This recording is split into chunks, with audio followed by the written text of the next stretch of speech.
Hello, everybody. How are you? Y'all been waiting for this, huh? Oh, the Empress came through for all of us. Let me just do some quick typing and I'll get to the cards.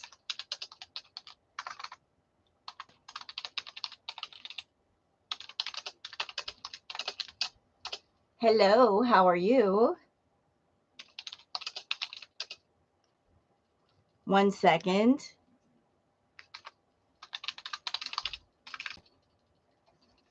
Hello, Mai. Hello, Olga. Hi, Jenny New Pants.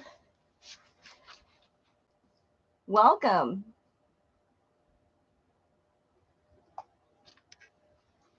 Hello, Canon Gaming. Are we ready for some tarot stuff? We ready for some tarot stuff? Oh my God. Oh, hey, Brooke. Hey, Beach Girl. Hi, everybody. I'm sorry if I'm not saying everybody's name. Nicole, Desiree, Sue Ellen. Hello, darlings. Well, we got our wish, didn't we? The goddess came through, didn't she? The empress, she came through. Hi, Brandy. Hey, Janie.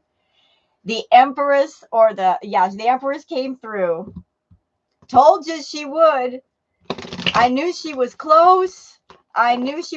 She kept popping up at my last reading. I'm like, girl, what is going on with you? You are so close. She came through the party. She made herself known. Hi, Janine. And the funny part is that I wasn't the only tarot reader that saw there was another woman in the background. If there's more than one tarot reader picking up the same thing, you have to know, like, there's something to that. Yes, there is. You see, Foodie, she's sitting with Sal on the blue couch. She could have her own sitcom. You know what? I'm going to give some credit where some credit is due. You guys have seen that I did review Neo Tarot on my channel. Now, the last tarot reading from Neo Tarot that I reviewed, Neo Tarot, she actually went a bit more in detail. She revealed in her reading that there would be text messages and video clips or something coming out, and that was 3 weeks ago. Cannon Gaming, yeah, she did. She kicked the door in. Surprise, surprise, surprise. Do you think she will forgive Salah? I hope not.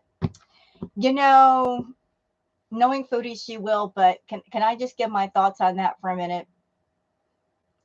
There's a lot of people that are saying this whole thing was scripted, and I can see why they would say that, because this whole thing coming out would be a Foodie thing to do. But here's where I am getting stuck with it, as far as thinking that it might be, it might not be. If it was scripted, like we've all been saying, he's seeing another woman, right? We've all been known about that. But if it was scripted, all they would have to do is make up some text saying just some regular spicy stuff back and forth. Why would the text and video clips go as far as they did? Because, hi, Marty, the stuff that was being said in those messages, it was dark. It was dark. Why would, if you were a man with a family living in a country where things like that are arrestable offenses, why would you say that? Hey, Nancy. You know, because stuff like that can get Salah in serious trouble. Serious trouble. Why go that far? Why say that? You know, like all the talk about defecation and bark like a dog. It was too much. It was too much. Can we all agree it was too much? It was entirely too much. For something scripted, it was entirely too much. If it's scripted, why take down the videos? Right. Thank you for saying that, Cams. If it were scripted and if it were to get views and money, why would you take the videos down? If you made the videos to make money, but you're not keeping the videos up, that can't make you money, right? And you can't make that crap up literally. Oh my God, it was entirely too much. I know, Susan, right? Hi, Blondie. And can I just tell you something that I've been thinking? I've noticed something. I don't know if you guys have noticed it too, but just something I want to point out. I think it's either a weird coincidence or maybe not coincidence that if you look at all the men that Foodie has surrounded herself with, they've all got some darkness to them. Pete's, he wrote some disturbing grape fan fiction. Hi, Cool Gamer.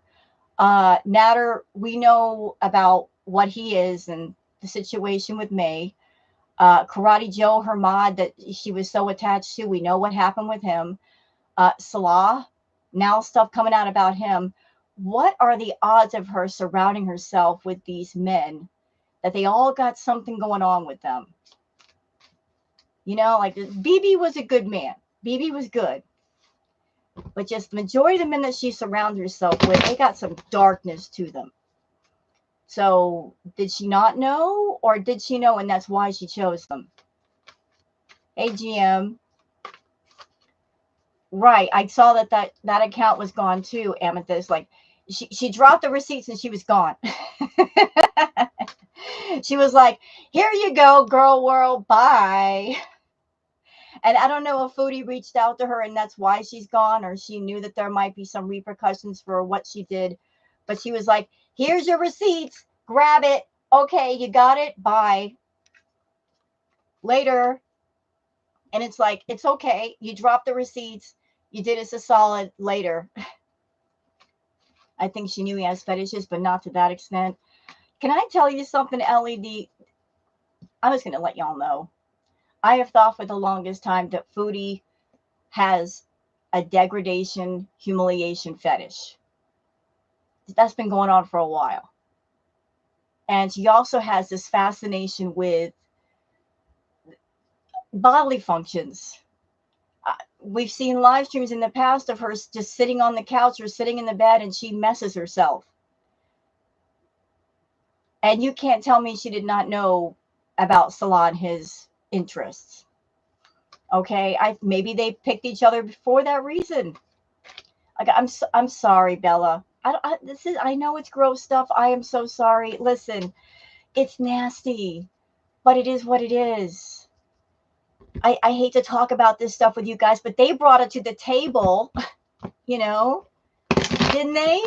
I didn't bring it up. They brought it here. They brought it here. It's on the table now. What am I supposed to do? Ignore it? Oh my God. But you know what? Whether this was scripted or half real, there's only one way out of this for Foodie.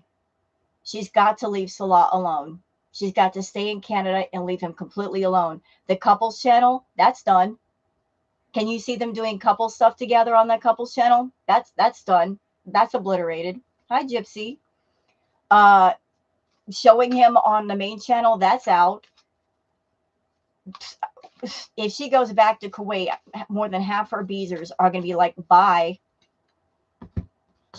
Did you catch that, JD? Y'all, listen, look what Janie wrote. She said herself she isn't into those fetishes anymore. Key word, anymore. That means she once was into those things, right? She never said, I'm not into that, ... anymore, which means she was into that. She was into that. Hey, soul. So she was into that. And then the follow-up video, which she deleted, she goes, well, I can help my husband do some of his fetishes. Oh, really? Which ones? Are you going to name them? What fetishes are you going to help him out with? Yeah, I caught the anymore. I caught that immediately. Hey there. She said things have been working out. I think she purposely seats them out, Sour Cat. Like she looks for those men that are maybe on the dark side or desperate or both. Yeah, he's a bit of a freak. And you know what? Let me just tell you guys this. I'm an open-minded person. There are all kinds of kinks. There's all kinds of fetishes. A lot of them are not harmful, not hateful. I support those. But the text that I saw, the video clips that I saw, there was such an element of hate against women, just a need to degrade them. I'm like, what is wrong with you, you freak? You know, just fetishes are kinks. Okay. Okay. So you got fetishes, you got kinks. There's nothing wrong with that. It's just, and he wants to come to Canada. The way you feel about Western women, you need to stay your butt out of Canada and the United States, Salah. You don't need to be coming here feeling that way about women. You stop that. You stay over there.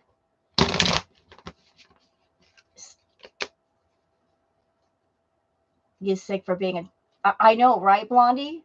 Like of course she's going to go after the other woman rather than her own husband who was supposed to be committed to her. Also, that part where she said that things have not been working out with Salah and I didn't know about these things and he's not coming to me. Okay, so you've been there for over a year and you're supposed to be the wife. So he's not coming to you. He's going to other people. Now, kinks are kinks, fetishes are fetishes. If somebody is not coming to you for their kink and their fetish, this is when you have a kink or a fetish, it's not like you can just go to anybody with it or you want to go to anybody with it. If there's somebody in front of you and you're not going to them, it's because you're not attracted to them. Maybe you're not comfortable with them.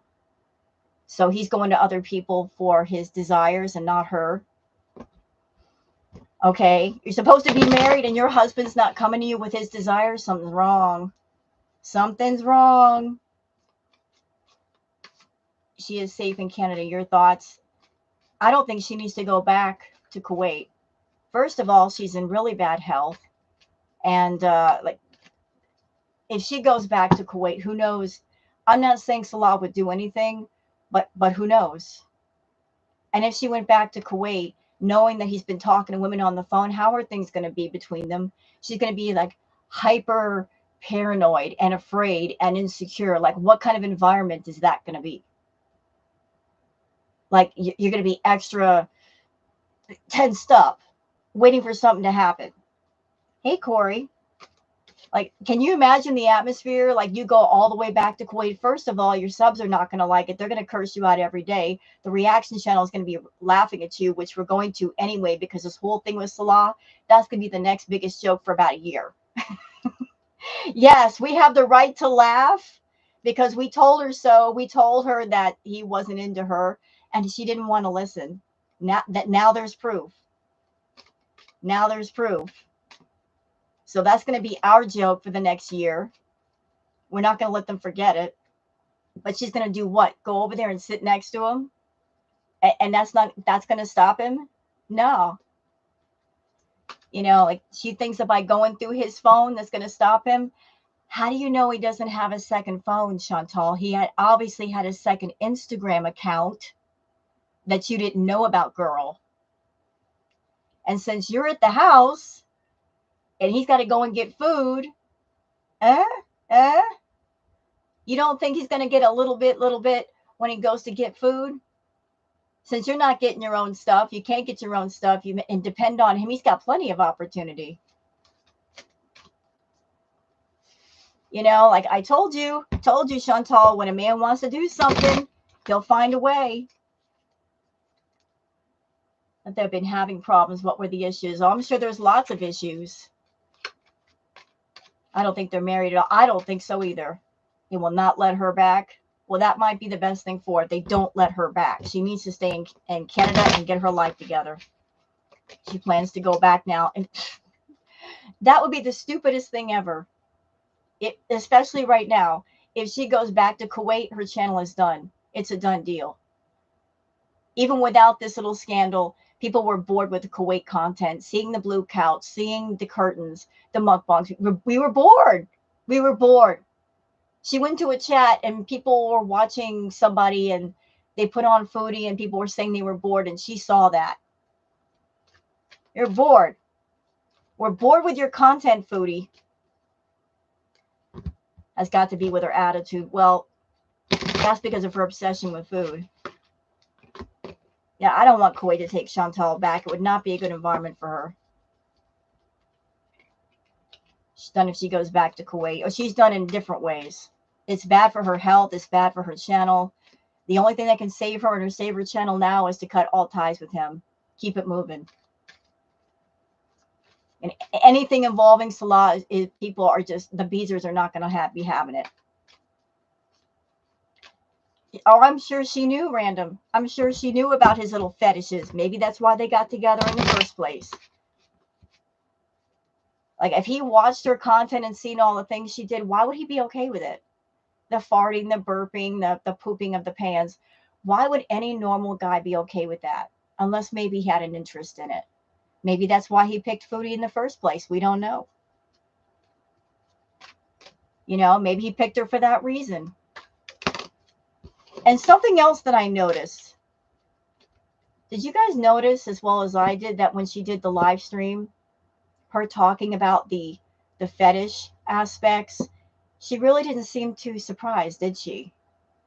Like she already knew. It wasn't shocking to her like it could have been. Did y'all notice that? The lack of surprise? There was lack of surprise there, like something she already knew and she was aware of. And the only thing she was really angry about was the fact that it got out. Like that dirty laundry got aired out. I think she, hi Fit and Kirby. I think she was embarrassed because it got out. Hey Jenny No Pants, Happy New Year. I thank you for all your rings. You're so welcome, darling. You're so welcome. And Chantal brought up the sexual stuff of the messages, but there were other parts that I saw. One of which was text showing him asking Kay Bella about her salary. Asking her about her salary, and he wanted her to pay. Did you forget that part, Foodie? He was asking another woman about the money she was making. He was looking for another Mark to replace you. Do you realize that? I mean, he was looking for somebody else to get, and he was looking to get rid of you. Hey, blessed Yule to you, Fit and Kirby. Yeah, they're both sickos. Yeah, he was gunning for Plan B, absolutely. Looking for the next target.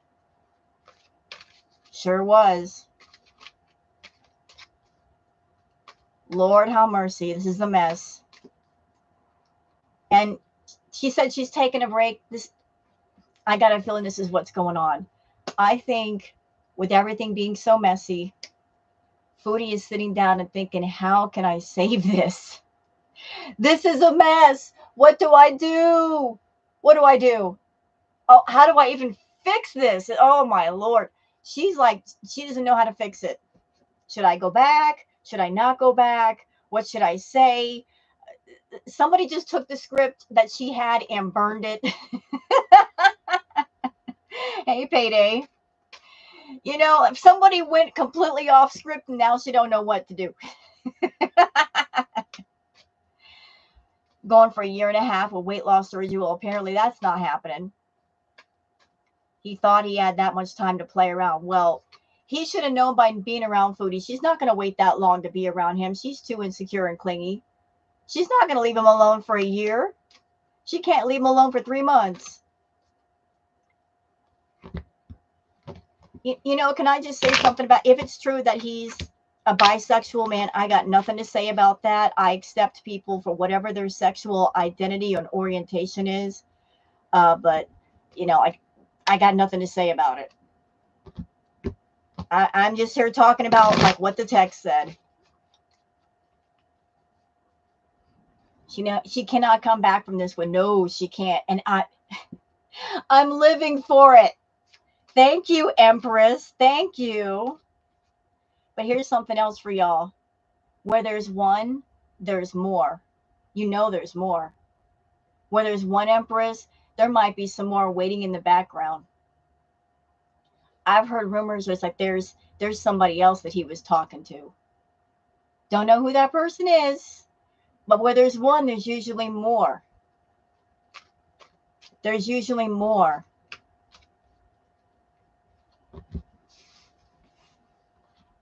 There's usually more. So, like, one was enough. One was enough, but who knows? There might be more in the background. I think Foodie knows about the romance game. Of course she does. Hi, Burgundy. I mean, but listen, we don't, honestly, do we actually need any more? Do we need to know there's more women or more fetishes? We've seen enough. Do we need any more? I mean, the court is adjourned. We don't need to see any more. Actually, Payday, I do, because I saw actually what Kay Bella looks like. She had like a strawberry blonde hair. I'm like, hi, girl. I was like, who are you? We haven't heard enough. Oh, you just want the tea.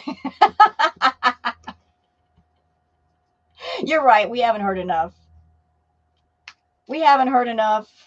We're always down for some dirty tea. We're down for some dirty tea, ain't we? She reminds me of Missy Moo. Well, you know.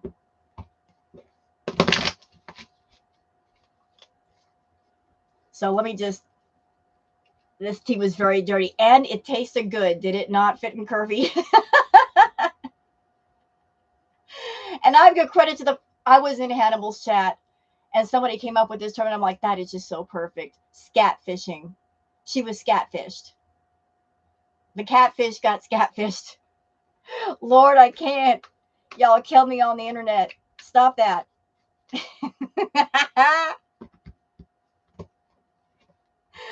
I can't.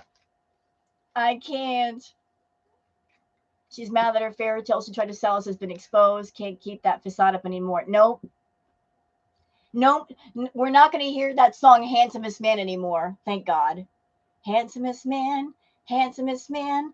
Didn't she say that she talks to him 24/7? Well, I guess not, because look at all the texts. Look at all those texts. If he was talking to you 24/7, why was he talking to her 24/7? You know what, KD, LD? There are a lot of trolls in her chat. She's like, all of you are my friends. Are they? There might be some trolls in there. You never know. You never know.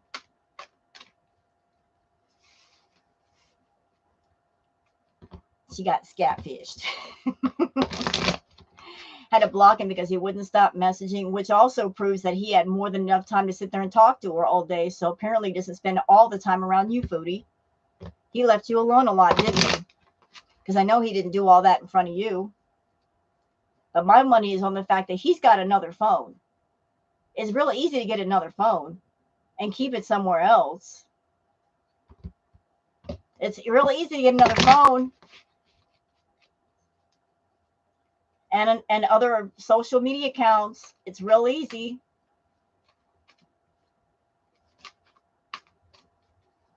Talk to me about your handsomest man. You can keep that. Oops. Keep your handsomest man. We don't care. We don't care. Why only talk like this with you? Well, whether they're fake married or real married, if you're around a guy and he's going to other women for his desires, that means he does not desire you for those desires. Honestly, if he desired you, was attracted to you, if he was really, really into you, he'd go to you first. You talk it out. The fact that you did not know lets me know that you guys aren't on that physical level because he's going to strangers for what he needs. Okay? Like, how could you be married and have a husband like step out on you like that? He don't love you that much. He would go to you first and at least talk to you about it. Hi, Gail.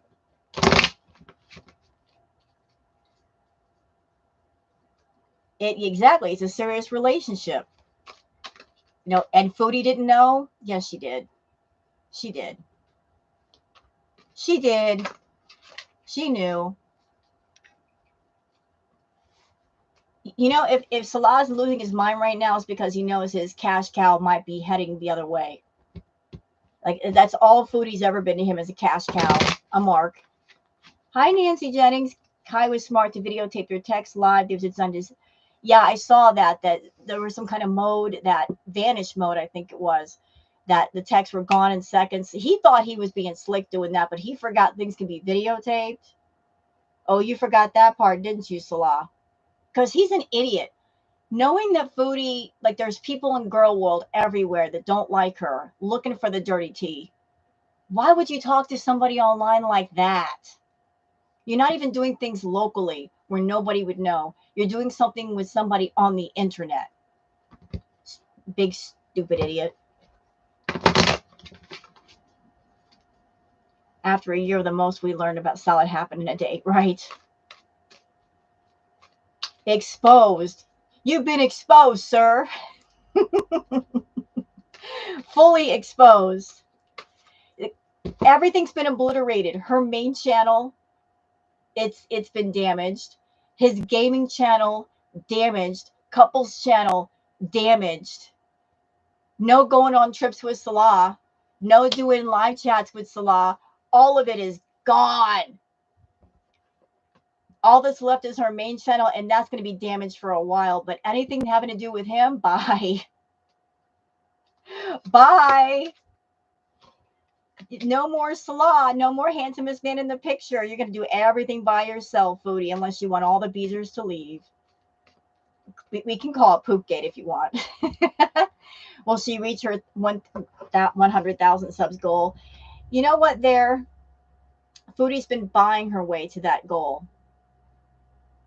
But even if she buys 100 subs at a time and finally gets to 100K, something she should know. Not that I haven't said it already. When you get to 100K, YouTube goes back and looks through your views and your content. And if there's any bought subs, they get rid of them. They do an audit. So she's been buying subs, trying to creep her way up there slowly. And they're going to see that. And she's not going to get that plaque. And all that money she's spending on bought subs is going to be wasted. Like, for some reason, the 100,000 is like the big goal to her. But it's like, you're buying your way there. You're buying your way there. So it doesn't really count. It's not organic. She'll reach 100K before the end of the year. I don't know. Like, this could remove some people off her channel if she keeps talking to him. But they will do an audit on her channel. And I did read something like for all channels that they're going to get rid of all the dead subs. So Foodie doesn't get many people in chat. Hi, Ice Witch.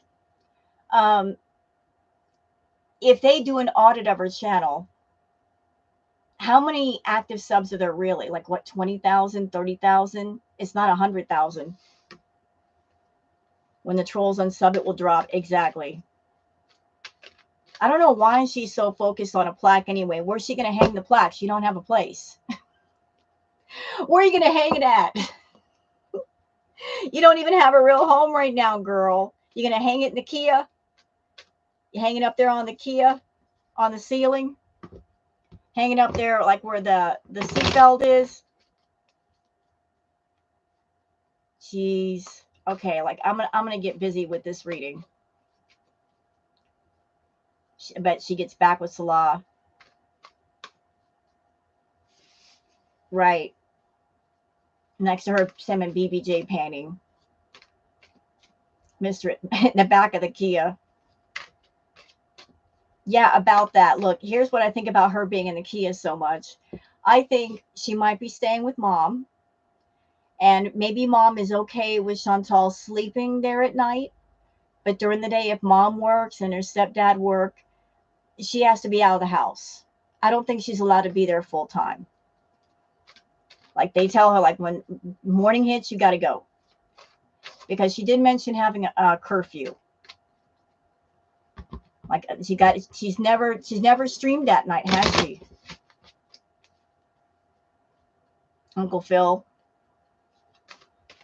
But my question is, why doesn't she just get a motel room? Just rent a motel room for the night and go live. She can rent a room for a week or for a day. Why not do that? Hey, trolling. She can't afford it. You think not? You could be right. She's broke. She's broke. Well, Natter popped up with $500 in new groceries and edibles, and she probably sent Salah some money. So yeah, she probably is broke. She probably is broke. You're paying for 2 sugar babies. You go to the Motel 6. Now that would be some karmic justice. Talking all that mess on the Motel 6. Girl, you don't even have a Motel 6 room. What are you talking about? She broke.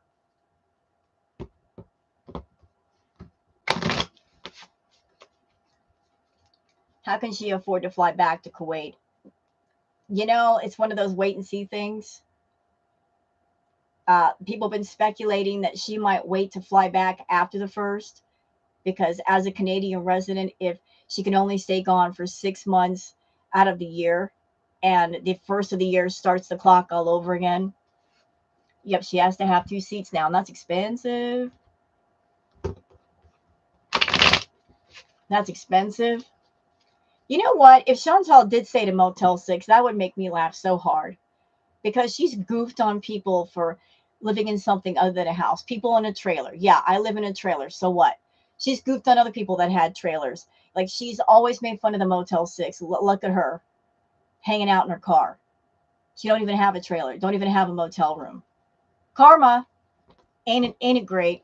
It's a great day for karma. It's a great day for karma. Thank you, Janet Pirate. Happy to see you live. Well, thank you, Janet. Yeah, I have a roof over my head. I'm safe. I'm healthy. I'm happy. I'm good. You live in a trailer too. Hey, there's nothing. Listen, I don't, unlike Chantal, I don't look down on people for how they live and where they live. Because wherever you call home, are you happy with it? Do you get your needs met? Are you able to eat a meal, sleep well, take care of yourself? If that's your home and it makes you happy, that's where you should be, regardless of the structure. That's home. Nobody should look down on anybody for the home that they have, because we're all doing the best we can. And different things make different people happy. People live in vans too. That's right. And whatever works for you. Exactly. Me too, Janine. No, there's nothing wrong with living in a trailer.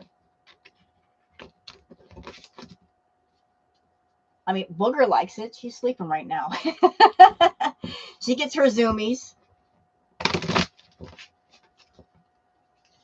Better to live within one's means than to be evicted from a mansion. Exactly. When you live beyond your means, that's when you get in trouble. That's when you run into all kinds of unnecessary headaches. Double wide and it's paid off. There you go. There you go. And double wides are huge. You know what? If you were to try to find an apartment or a house the size of a double wide, you'll probably be paying like $3,000 or $4,000 in rent.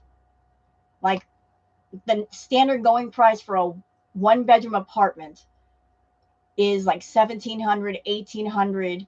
It's a lot for a little bitty tiny space. But you can get a trailer or a double wide for a lot cheaper than that. So, like, do you want the room? Do you want the room?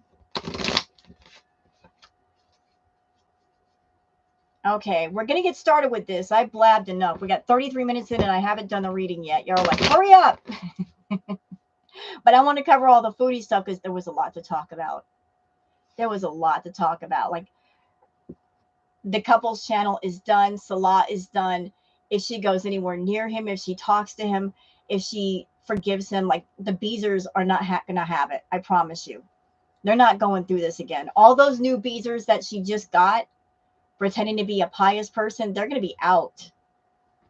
Out. Done. Well, thank you, Fit and Curvy. Like, didn't we tell the Beezers, look, y'all don't know Chantal, y'all about to find out. Did we not tell them? We told them. Now they're finding out. Now they're finding out. They're about to see her. The real one's about to come out. Oh my God.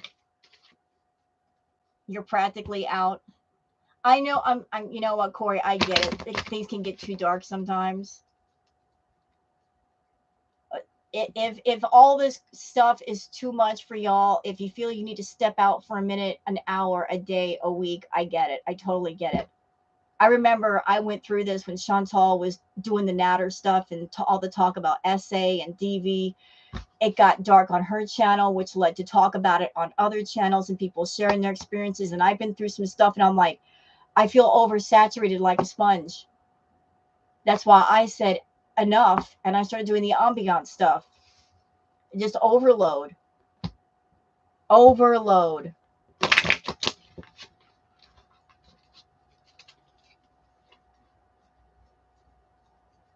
Thank you, damn Kate. Aw. I think she's trying to work out staying with her. I think he's finished with YouTube. Probably, because no man leaves Chantal unless she lets you go, and she rarely lets a man go. Yeah, I know. I'm sorry. I'm so sorry.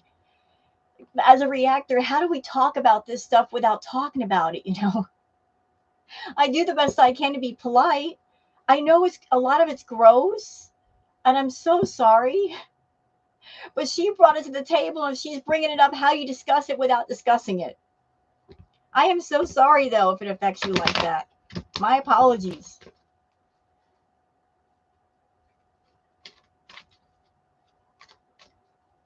I'm sorry if it grosses you. It grosses me out. I'm like, ew. She does, Lola. I think she purposely looks for him. All right. One last shuffle, and then we're going to get started. Let me just focus here for a minute. Okay, Spirit is telling me that she's right now, she's sitting there figuring out her next move. Like, that's why she's being quiet. She's figuring out her next move. So there's an element of confusion and like, what do I do right now? Like, she's like, this is a mess, and she's figuring out her next move. But the cards will tell me more.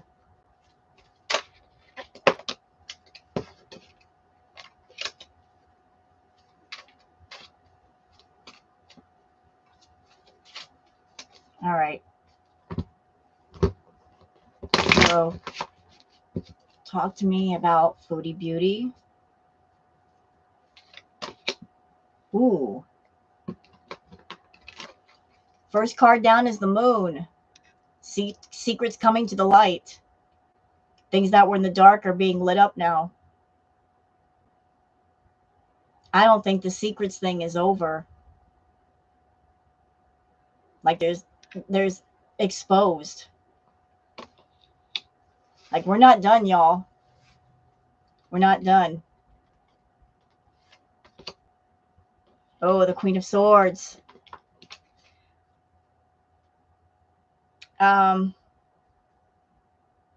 Definitely Chantal. Definitely her. What am I getting off of this? I'm getting a feeling like this. The feeling that I'm getting off of this card is her talking to Salah and saying, what else is there? Who else did you talk to? Like her, like trying to do damage control by preventing more damage. Like just covering all the tracks. Who else did you talk to? What else is there? I need to know it all. You need to let me know.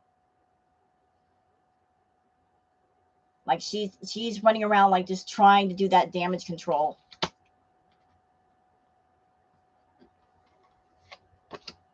Ooh, card of conflict, the Ace of Pentacles. It's this way. Like her focus right now is doing damage control. Like, and she's hyper fixated on that right now. Like, do it, cover up. What did you do, Salah? Who did you talk to, Salah? I need to know it all.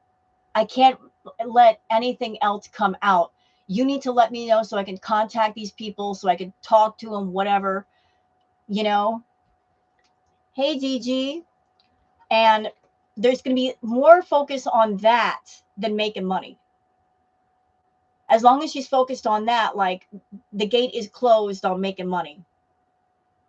The gate is closed. Like, she's a one-track mind kind of person. One-track mind kind of person. It's like, if she's focused on one task, she can't focus on like 10 other tasks. So she needs to make money. But right now her focus is not money, it's on image. Foodie has always been about image and ego. Those things matter the most to her. Like, say, the image of a happily married couple, that image is gone. It's done. So it's like, everything's in tatters. So how to save this somehow, how to come out looking like the victor or the victim or both. Hello, Nancy. Uh-oh. Whoa.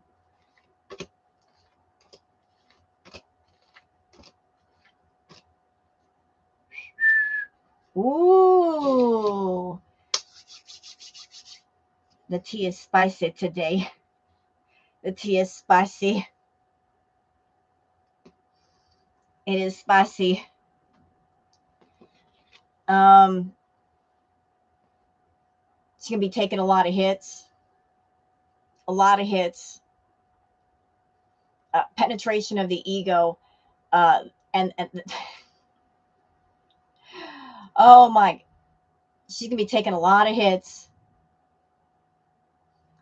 Like, she's going through it right now. Like, dang. Like, this is not money. Like, this is the conflict. Like, her ego is bruised. It's getting beat up. Reputation, that's it. Like, because this whole thing is just, it's gonna be the joke of girl world for the longest. Are you kidding me? We don't forget. Pepperidge Farm doesn't forget. We don't forget either. This is her taking a hit. Yeah, the illusion is gone. The illusion is gone.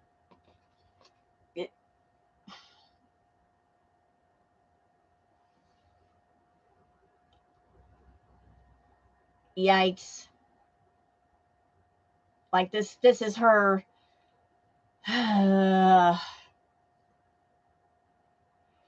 Chantal said something interesting. She said, I'm addicted to this man. The devil card could also be a card of addiction or obsession. It doesn't have to be a sexual relationship or lust. She's got many different addictions.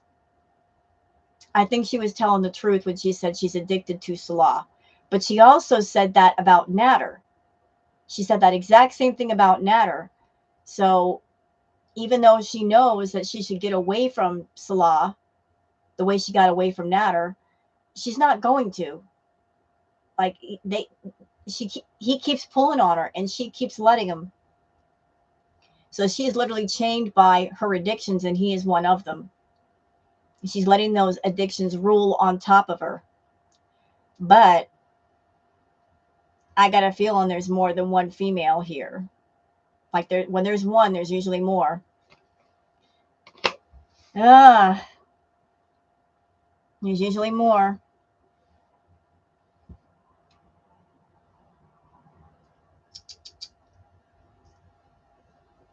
Are you going to be tempting with Salah with more money, Chantal? What is going on with this money card? Something with having to do with lots of money. With lots of money. Oh. Wait a minute. Okay, I'm just going to tell you guys what I'm feeling right now. I don't think Chantal and Salah are truly married. But with everything being in shambles the way that it is, I got this feeling like he may bring that to the table. Like, if she wants to pull away, that might be the thing that he might go, like, I want to marry you for real, just to keep her around.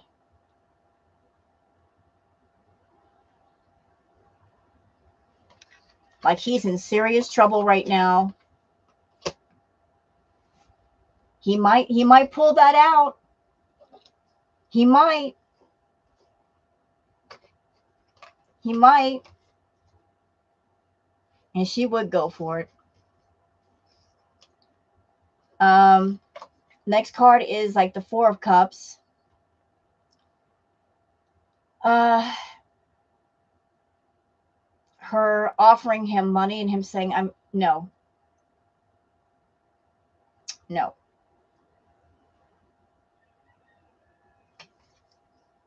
But it feels like somebody's in serious trouble right now. Like everything, the explosion has happened. The dust has cleared. Those that are standing around the blast that are like, what just happened? Oh, what? Like there's a state of being stunned in a way. Like, how do we fix this? How do we fix it? They're still figuring it out. And the Fool card, interesting, it was upside down. Whereas the Fool card upright is somebody who is lighthearted and just playful and not no more. Like the playful role playing, oh, life is great, life is wonderful.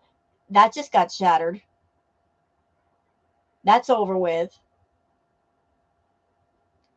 That the illusion is over, huh, Chantal? Yeah, he's in trouble. And you know what? Chantal's never shied away from, if you're a man and you get in trouble with her, whatever you did, she'll hold it over your head forever. She don't forget nothing. She'll use it as something to beat you over the head with. If she goes back over to Kuwait, you best believe that when she gets there, first of all, she's going to be hyper vigilant, hyper jealous, hyper insecure, controlling his every move, looking at his phone. He tries to leave for 5 minutes to go to the bathroom, and she's going to have a conniption fit. And then if he tries to get away for just 5 minutes, she's going to scream about it. You're right, DG, there is no fixing this. There's not. What we have here is failure to communicate. She's going to hold this over his head for as long as he talks to her. He's going to hear about it every day. Remember what you did on... Oh, here's how the conversation is going to go. Here's how that conversation is going to go, if it happens. They're going to be having an argument. Like, he wants to go somewhere. He wants to go get something to eat. He wants to go talk to somebody. Chantal's going to come at him like this. I've done so much for you. I gave up my home for you and my cats. I sacrificed my cats to be with you. And I came all the way here. And I gave you $9,000. And I have dealt with low views for over a year because of you. People have been telling me you were a cheater, and you were a cheater. And now I'm humiliated. And my channel is tanking, and it's all your fault. Oh, yeah. Every day. Every day.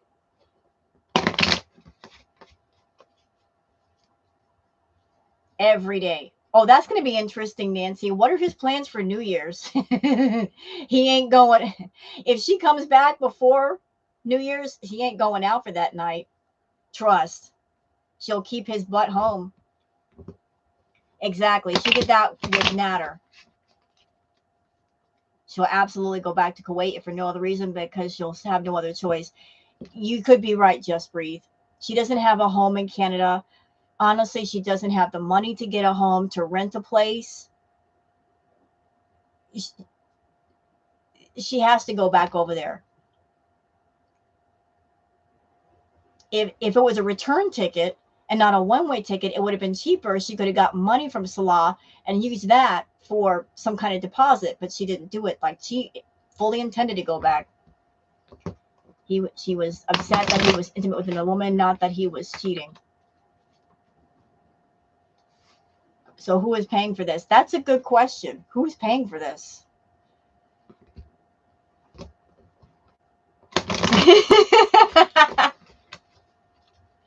She would need Pete's to stay. But yeah, but you know what? Everybody's looking at Pete. Like, is Pete going to move in with Chantal? I don't think he can. He doesn't have the money. He had the money once upon a time, but she basically obliterated his credit by leaving the villa damaged. The villa was in his name, so any damage would go on to him. I'm sure he's dealt with that or going to be dealing with that. So he's got bad credit. He's barely got any money. She's got barely any money. So how can she move in with him? He has the credit. Are you sure? Hey, Ziggy. I mean, I know he's been working, but is his credit okay after all that mess at the villa? She's already had planned to go back in 2 weeks. That's what Salah told Kate Bella. Oh, Lord. So she had no intention of taking care of her health. She's an idiot. Y'all, this could be the last time that she sees her family and she sees Canada. If she goes back over to Kuwait, she'll gain another 100 pounds and be bedbound, and that's it.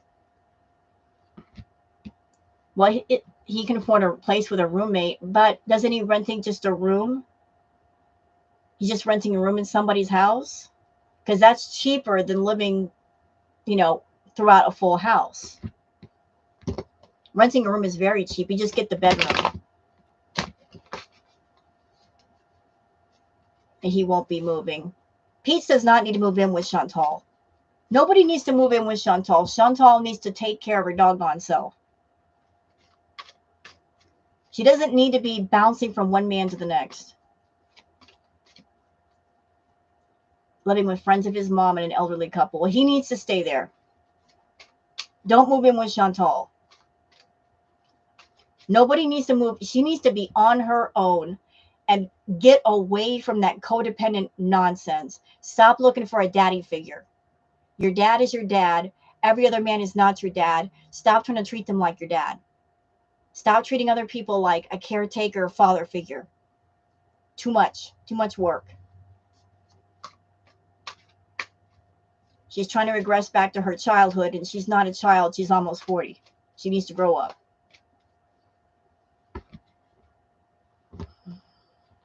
How they're supposed to be in her breakdown stream. Yeah, I bet she is too, Nancy. She needs something, Dot. Impatient. We've been saying that for the longest, Joanna. I've been saying it in my videos. Y'all hear me. I said she needs strict, lockdown, inpatient, where she can't sneaky. A whole team of doctors and therapists and whatnot to help her. That's the only thing that will work. If you give Chantal room to do what she wants, we see what happens when that happens. She's got to let other people take the steering wheel because she doesn't know how to drive it.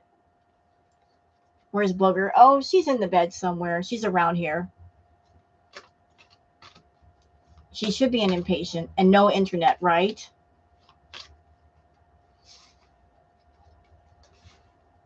She needs all kinds of help. Oh, I just did a reading on Foodie Beauty Modern Simplicity.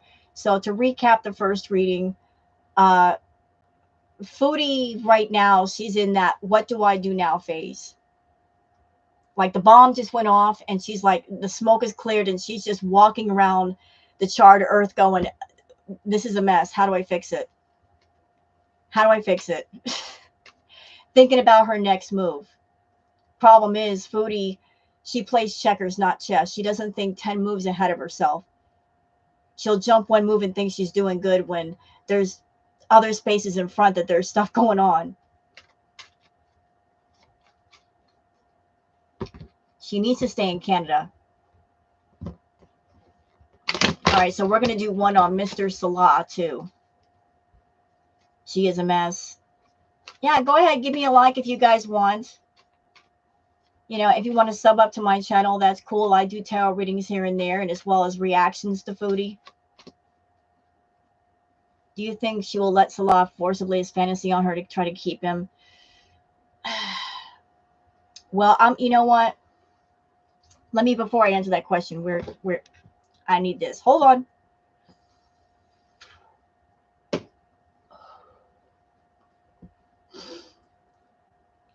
Let's think about Chantal's history. She was with Nader, right? She was so desperate to be with Natter that she agreed, not once, but twice, to be in a three-way situation with the two of them just because she wanted to be close to Natter and seem like, hey, I'm the girl for you, right? She did that for Natter because she was addicted to him. So in enters Salah, another man she says she's addicted to. What do you think she'd do for him? Especially considering she said, I don't do that stuff anymore, which means she's done it before. She's done it before. It's not like she's never done it. She's done it before. So if she's with Salah and she's insecure and she's jealous and she knows that he's talking to other women and she doesn't like that, what do you think she's going to do? Cowboy Dog. Hi, sweetheart. Hi, darling. Did you just get here, Cowboy Dog? I just did a reading on our little foodie. Right now, the feeling is, where do I go from here? What do I do now? She's also in damage control mode. She's trying to figure out what to do for her channel, and my card said that she is just, the feeling I got off the Queen of Swords is she's going to Salah and saying, what else is there? Who else have you been talking to? Show me your phone. Show me everything. I need to know who these women are. What are the accounts? She's in serious damage control mode. She is furiously running around trying to find everything and everyone who might expose him. Right now, her focus is not making money on her channel. The focus is on, let me sweep up the dirt before it hits YouTube. That's what she's doing. She don't even care about money. She's saying, screw the money. She's taking a break. She's in damage control mode. Big time. Like, let me get out my room and like do some housework.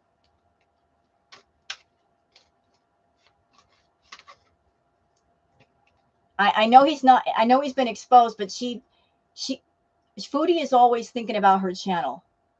Anything bad affects not just her ego, but her channel, and then ultimately her income. So this stuff that just happened, she's going to take a hit to her ego, to the amount of beaters that might be there, to the amount of super chats and views and whatnot. So she's trying to protect her income by going to Salah saying, show me your phone now. Where are you talking to these women? I need to know all these conversations. I need to know what you said. I need to get in touch with these people. Yeah, exactly. She's running all over the pasture looking for the other cows that have been eating her hay. Oh, he does. Hey, Cowboy Dog, you already know he's got a second, third, and fourth phone, girl. He was talking to Kay Bella on another Instagram account. Foodie thought she was so smart looking at all those accounts. Well, there's ones you don't know about. In fact, we're going to do a little reading on Mr. Salah. I want to know, hey, Blonde Empress, I want to know what's going on with him. Oh, he is up Poop Creek without a paddle. He's drowning in it. I know this sounds gross, sorry. But he's in the doghouse. So is it appropriate that he barked? It's appropriate that he barked for Kay Bella because now he's in the doghouse. He's in the doghouse. And she's going to use this against him forever to control him. You have been canceled. You've been canceled, Salah. You in the doghouse, bro. You're going to be there for the next year and a half with Foodie.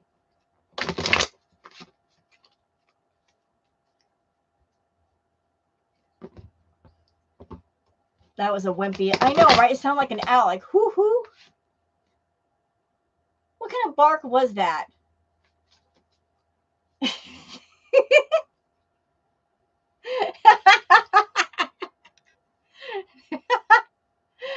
Oh, my God. You know what made me giggle? Seeing that stuff. Hi, Santiago. You want to know what's funny? If you guys read the text messages, and he was acting like a dom, and just like with Natter, he's not a dom. He was play acting that stuff, just like Natter did. But he was like trying to act all dominant on Kay Bella, but then he barks for her.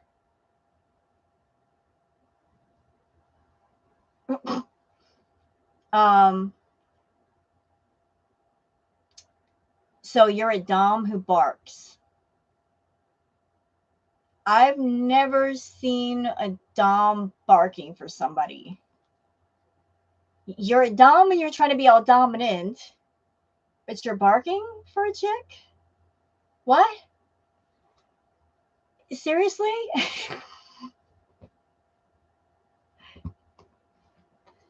No, they wouldn't. No, they wouldn't.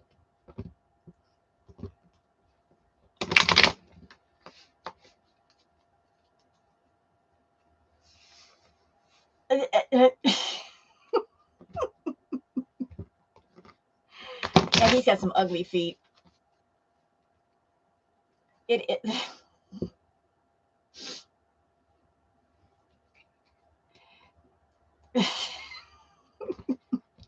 I'm sorry, it's just funny. It's funny.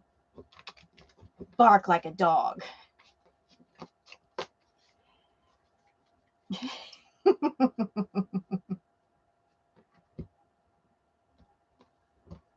You're gonna bark like a dog, Salah? You're into that kind of role play, bro? How about I just put, you've been a bad dog. I'm gonna just smear your nose in it.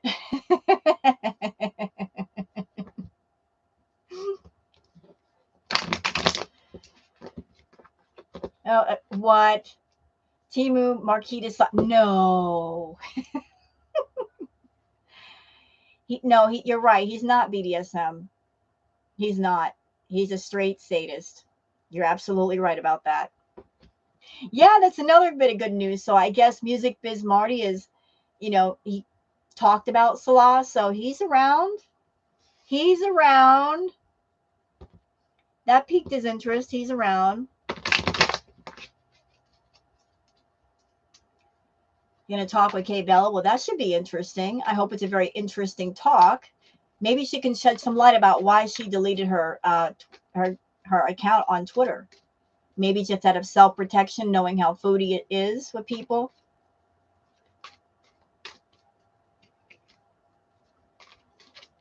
I don't know if she deactivated her account or Twitter did it for some reason, but she did it the right way. She didn't get on YouTube where Foodie could do something against her. She did on a different platform. She's like, here's everything. Y'all got it? You got your screenshots. You made your videos. Okay, bye. Ooh, Foodie was mad. Foodie was mad.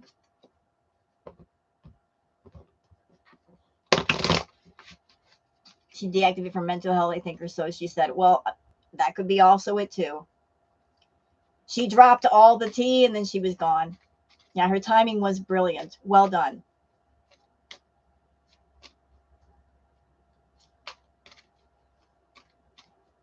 All right, I'm just shuffling up the cards for Mr. Salah. Why is Foodie so possessive? I can answer that for you. Because, look, the ugliest woman can go into a bar and go into the bar and say, I want to do the dirty. And even if she finds no one at that bar, if she hits 3 more, eventually she's going to run into somebody that will do the dirty with her. If Foodie has to sit there and pay men to be her companion, not be intimate with her, but just be her companion, like, that should tell you how awful of a person she is. That no man wants to be intimate with her. Nobody wants to be near her unless they're paid. Okay? I'm sorry, just breathe. I'm just being rude. Sorry. But everybody that's around Foodie is people she has to pay to be with her. There's nobody around Foodie that's there for free. They're getting compensated. There's no redeeming qualities about her. She's morally bankrupt. She has no social graces, no manners, no redeeming qualities whatsoever. She's foul. In every way, she's foul. And she knows she's foul and she doesn't want to fix it. So she wants to stay the way that she is and just pay people to be her companions.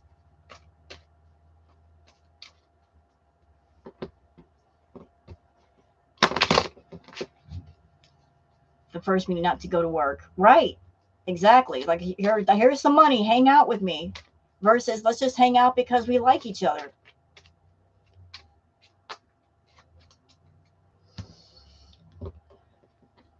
Yeah, she's hotter.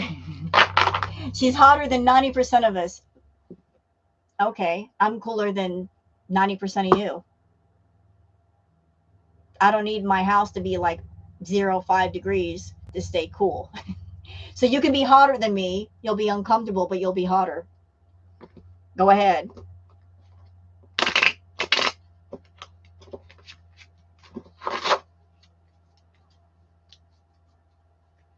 All right. She doesn't care.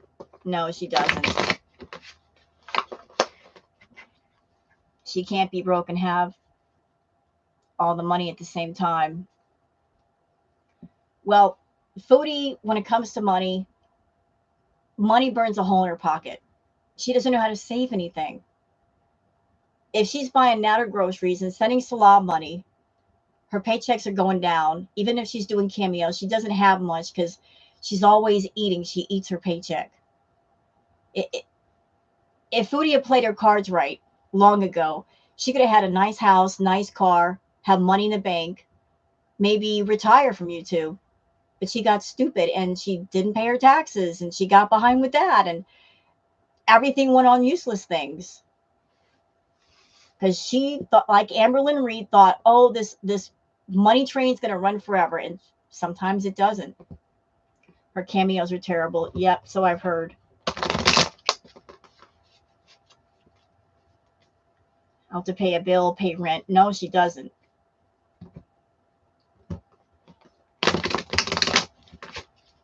All right, we're going to get started with Mr. Salah. Yeah, they have been extremely lucky. And you know what? I don't have mercy when it comes to Chantal or Amber because let's be honest, like them wandering onto YouTube was a cup of fortune for both of them. And they turn it into a cup of poison.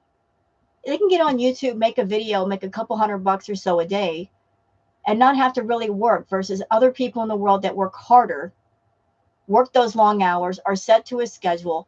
All they had to do was just be creative, be entertaining, and maintain what they had.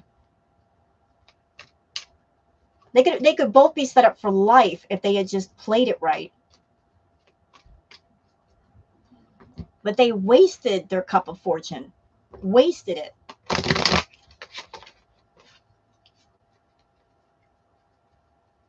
Like she did Natter. I just saw what I saw in the cards this time. Like I'm gonna do this reading on Salah, and then I'll do one on Foodie and Salah together. So like that's the next one. Ooh. All right. Okay, the 10 of Wands.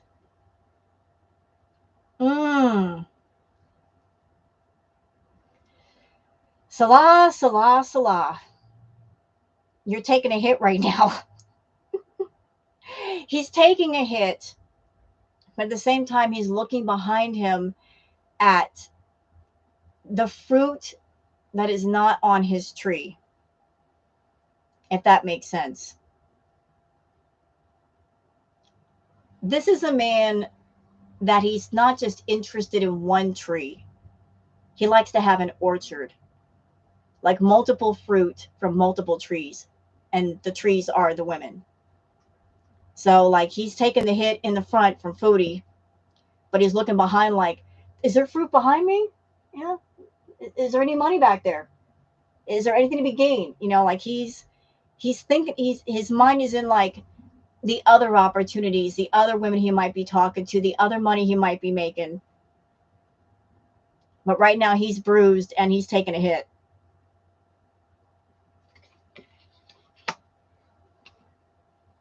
What's that? I think so, Burgundy. And he's so lazy. Oh, the wands are all over the place. Like he doesn't know what he wants to do. He doesn't. He's basically floating in confusion around like what he wants to do. Like just as Chantal's over there like doing damage control and how do I fix this, he's looking into his options. All of them. Ooh, card of conflict. Ooh, she cut him off.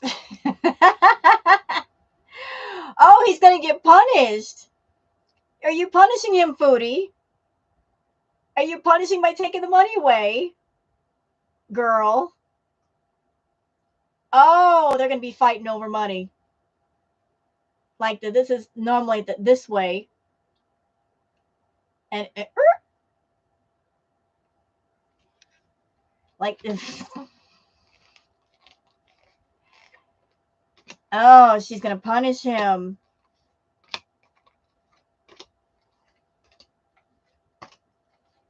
Oh, what? Oh, he better be careful. Be careful, Salah.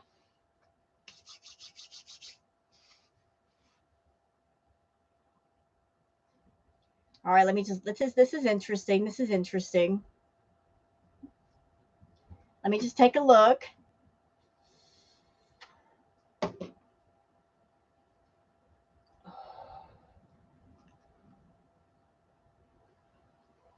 You know what's interesting about these readings? The last readings I did on Salon Foodie was the Empress card not all over the place. She's not popping up now. Isn't that something? We were wondering, who is this woman? She's not popping up now. I haven't seen her yet. She wouldn't leave me alone the last time. Let's see.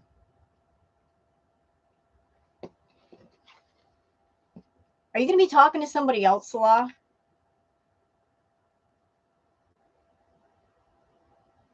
There's somebody else that we should know about. It's going to help you out financially, giving you money. You're talking to somebody else, aren't you? Like Salah over there working both angles, trying to keep sugarcoating Foodie at the same time, looking for another mark. The Empress was Kay Bella. And she revealed herself. It's like, hi, I'm at the party. You guys, you called, you rang. Now that she revealed herself, we know. Oh, Lord.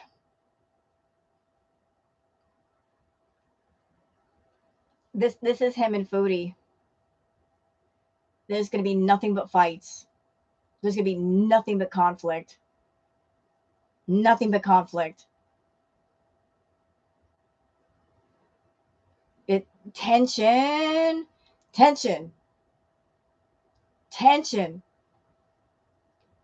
Like them on the journey together, but there's no happiness on either side. And swords are basically conflicts. Like look at all the swords. Look at all the swords. Look at that. Like they're going to be fighting right now while she's in Canada. If she goes back, there's going to be more fights. More. It's going to explode. Oh, she's not going to trust him. They are juicy. They're talking. Okay, the Hierophant and Chariot.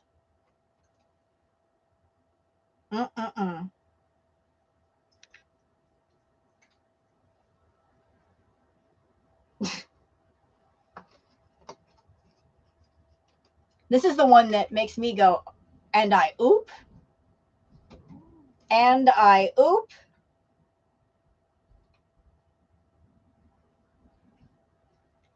Now, what worries me, I'm worried about this because he's in Kuwait and the things that he has said could get him in trouble. Big trouble. He needs to watch himself. He needs to really watch himself. Mm-mm-mm. You're right. She is too needy and desperate to let go.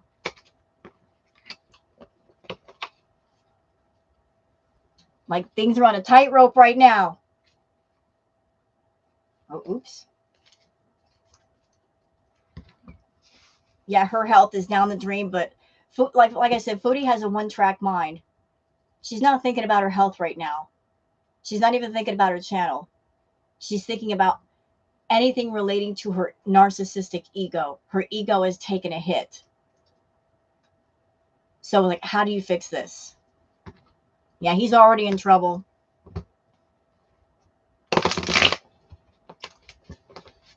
She does. She hates the truth in her face right now, and she won't be able to get away from it. But she would be, you know what? She would be in, I don't know about Salah doing anything to her, but just on the health level, as sick as she is, it would not be a good place for her. She needs to stay in Canada where her family is. If she goes over there, we know what's going to happen, y'all. We know she's going to sit and do mukbang after mukbang. She's going to be, she eats her feelings anyway. She's going to be in Kuwait eating her feelings more with all this stuff that has happened. It's just going to get worse. And then she's going to become bedbound. And Salah's not going to take care of her. Yeah, exactly. She won't see Canada again. Yeah, after she cheated on BB, it was never the same. Well, BB was a really good man. She had a good man, and she did him dirty, and she paid the price. And she doesn't move when she's in Kuwait. She says, I'm going to go over there and take care of my health. How? How are you going to take care of your health? You need impatience for that. You do. How are you going to take care of your health if you have an out of control BED? I'm someone I've dealt with that. Hers is far greater, far more extreme than mine ever was. How can you take care of it if you're not going to therapy or something? You're not going to therapy. You're not working out your issues. You're not figuring out your triggers. You don't have coping skills, coping mechanisms. You're not trying to distract yourself away from food. You have a YouTube channel where you talk about food. Your people in your chat talk about food. And when they talk about food, you think about it and then you want to do it. You're putting yourself in the wrong environment for the healing. You're not creating a different environment for healing. So how are you going to get better? You know, like she uses YouTube like her own personal private monthly GoFundMe to fund her addictions. Looking for enablers.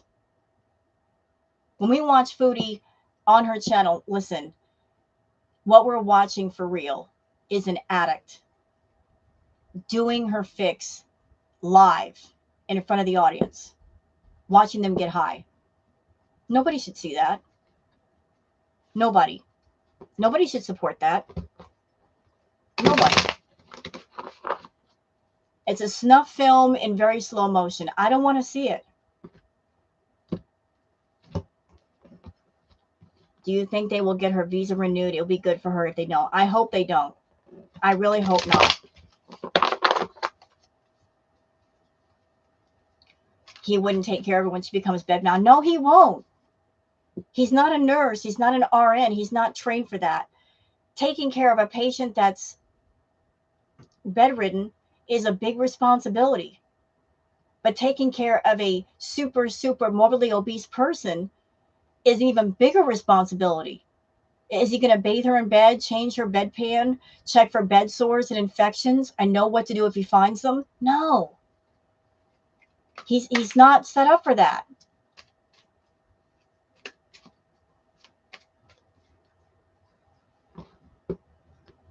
He thinks he's God.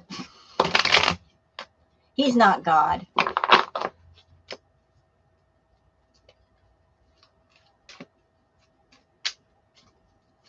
He's a rent-a-husband.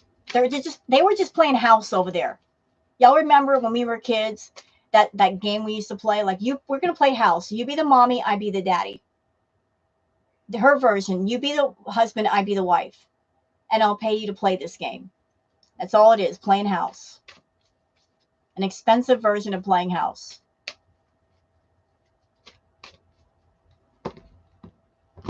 He wouldn't help his own wife be. That's why Allah's wife had to do it. Well, there you go.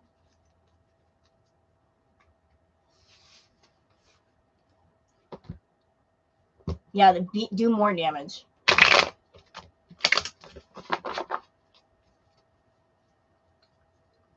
Yeah, if she falls, no one else will be able to lift her. She is in danger. For someone of Foodie size, if you are a bariatric patient, just to move the person around in bed requires more than one person to safely shift and move them around so nobody breaks their back. So if she becomes bedbound, she's going to need more than one person looking after her. It can't just be Salah. Plus, you're going to need all kinds of special bed, equipment, a lift. Like, they don't have the money for all that.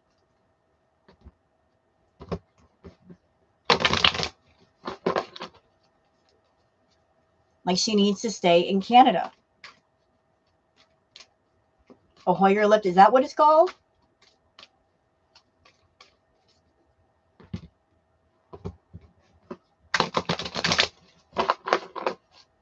Somebody told, like, I heard something. I heard that in one of Natter's lives, you could actually see Foodie's leg. You could see her leg, and it was all kinds of blotchy. That part of Foodie was shown in his live.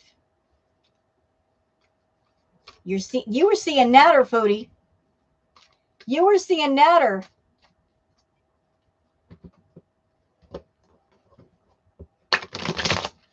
Maybe it was the mother's leg, just saying. Could be. Could be.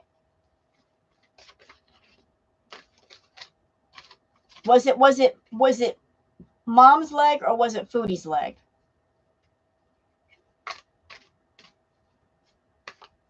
I don't know when it was, but somebody mentioned that to me. I'm like, really? She was there? Wouldn't surprise me.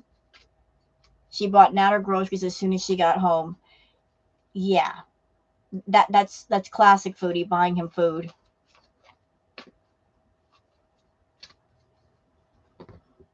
All right, we're going to do one on the power couple. The poopy couple.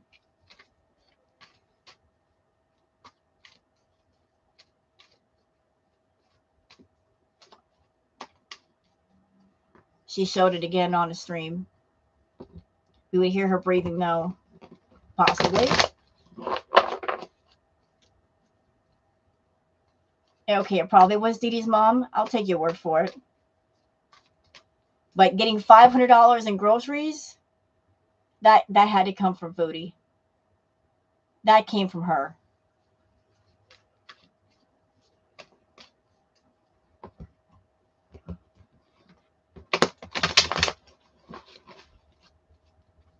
Foodie had been wearing. No, seriously, the picture had Chantal laying back all the way on the couch so that her face was cut off of her mom's picture. That white sweater was the one that Foodie had been wearing. Do one on Foodie's mom? Why do you want me to do one on, what's her name, Shmee? Isn't that what you call her, Shmee?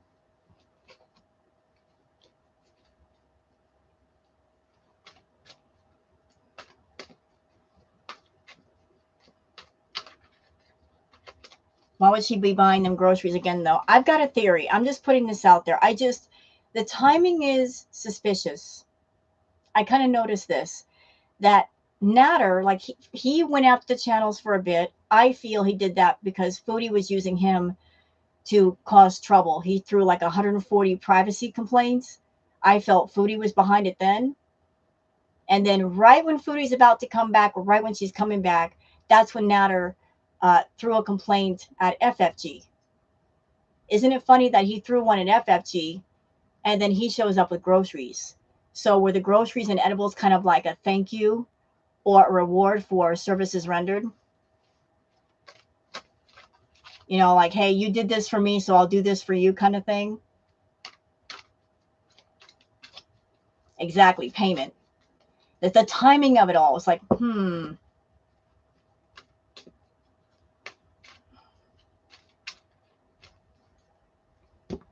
maybe Natter wants to think people are back together.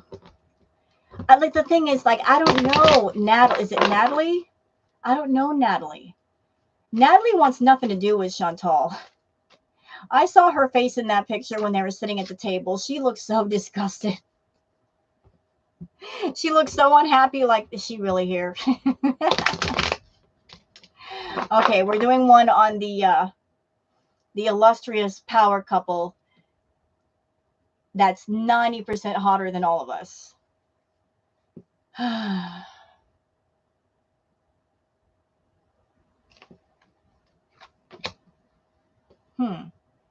This again?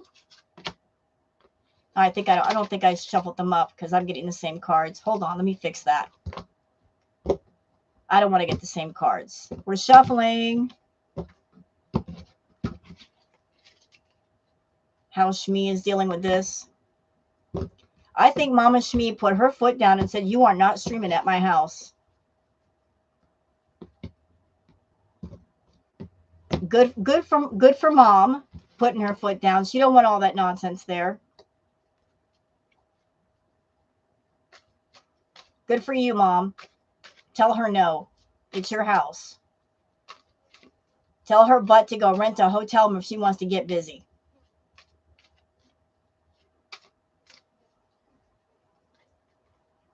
What I say that she wants to protect him from what deportation? I don't know. I don't know. I thought Salah was supposed to be the protector.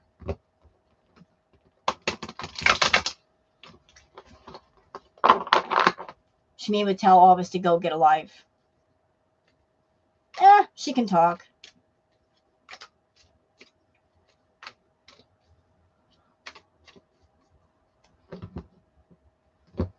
But I can't give you Nat's thoughts. I can't get inside of her brain. I can take what the cards say.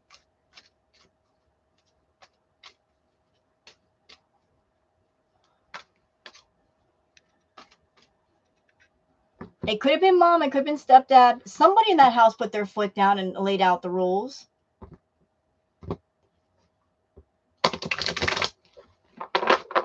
Somebody did, obviously, because she's not streaming there.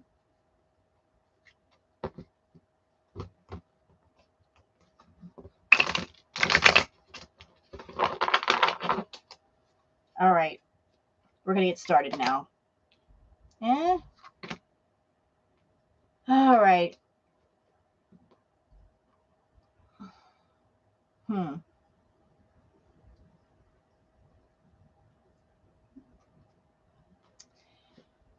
Okay, this card is popping up again.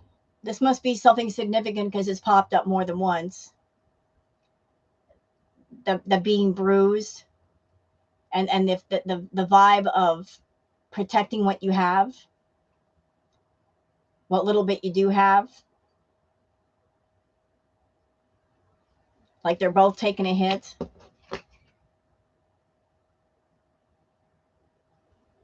Why is there? I don't understand. I need more context. Hold up. Uh-oh. Oh, this is, y'all, this is bad. It's so bad. It's so bad. Oh, hello, Natter.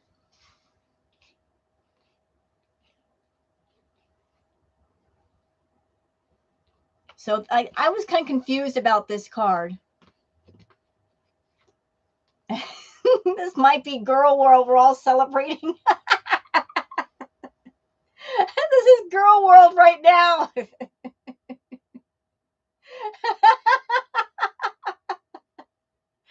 This is all of us. Hey. Oh my God. This is so girl world. We're like, hey, we're celebrating. We are celebrating over here. We're having a good time. Celebrate good times. Come on. Happy New Year, YouTube. Hey, but you know what? We earned it. Did we not earn this? Did we not? A year of boring, monotonous, brain numbing content. One right after the other, the same 5 topics for a year straight. It felt like torture. Done. Done. Done. And the Queen of Swords, notice that sword is not straight up. She's not in the power position at all. Like that sword's a little rusty. Like she's not in a position of power right now. She's lost her power. She doesn't feel strong right now. She's feeling like in a weaker position, like she's scrambling around. What do I do? Like there's a sense of confusion. There's a sense of like, how do I fix this? How do I fix this? Panic. But we are this is for us, girl world. This is our card right here. This is this is for us, ladies and gentlemen. We are celebrating. Reality slap. Boom. What a beautiful card, huh? Oh, what a beautiful world. Oh, my goodness. All right, this is like the second time that a brunette is popping up in my... who are you? Are you a new character? Who are you? I must know. We'll find out later. You'll probably pop up later because we know there's more than one. Is this a new one? Who is this? We need to know your name, ma'am. Don't wait 6 or 7 months. Again, like this is what it is. This is what's going on. Strife, conflict, not knowing what to do, feeling stuck. Is a feeling of feeling stuck.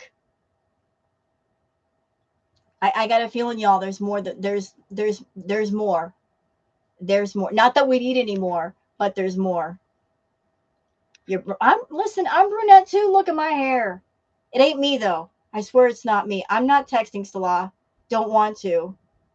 Okay? Let's just make that clear. No. But they're both like there's so much fighting going on right now. There's so much fighting going on right now. Conflict, tension. Ugh. And this is the perfect card for Foodie. What do I do? She's got 2 swords in her hand ready to fight, but she doesn't know who to fight. She's looking around for the battles. Not sure where they're going to come from. Not sure where the damage is. She can't prepare. She can't make up a story. She can't make up a script fast enough to prepare for the damage. Like this she's being blindsided.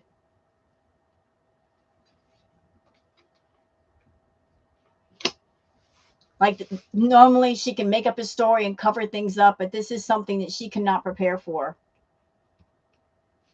And he's over there trying to smooth talk her right now. I'm so sorry, baby. I love you so much. He doesn't want to let go of that cash cow. Don't want to let it go. Again, card of conflict. This card keeps coming up. She doesn't need to be over there. They're going to fight regardless of whether she's in Canada or she's in Kuwait. They're going to fight while she's in Canada. They're going to fight more in Kuwait. It's going to get 1,000 times worse. Takes the hijab off. DG, I don't know. I don't know. We will see. Like there's going to be fighting whether she's in one country or another. If she goes back over to Kuwait, if he says, I'll be here when you get here, the fights are going to be monstrous. He's going to be held hostage. She's not going to let him out of the house. Or it's going to be one of those, well, if you go somewhere, I'm going with you. And if you talk on the phone, I want to be right there. I don't trust you to talk on your own. She's going to be tailing his every move. It's going to drive him nuts. He's going to be driven out of his mind. Okay, now this worries me. What is this? Justice card. Salah, you better be careful. You better be careful, bro. Hell hath no fury like a woman scorned, and you've scorned her. You're walking on thin ice. Plus, with all the things that have been said, you can get in serious legal trouble, bro. You better be careful. You better be careful. Oh, hello.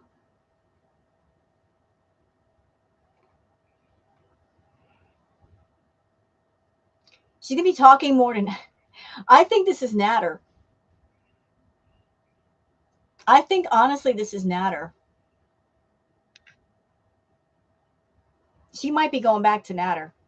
Talking to Natter. All that.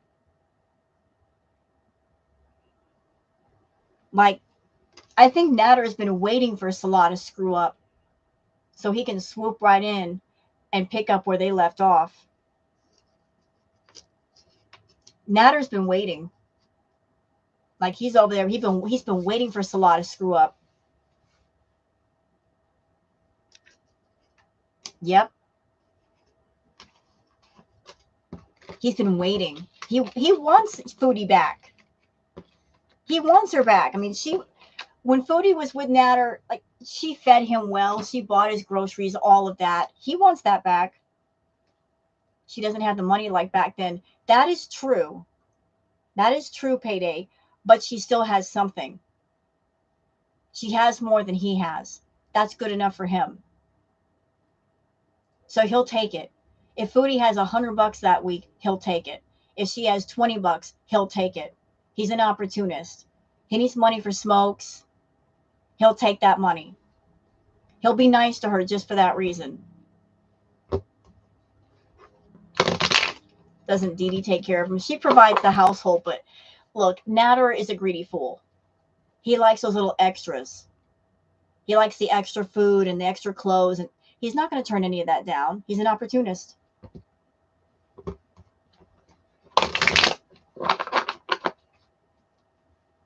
Natter has a cut giving him. Yeah, he's not going to screw up things with Dee Dee because she is providing the free housing. And that's something that Chantal can't provide right now. She doesn't even have her own home.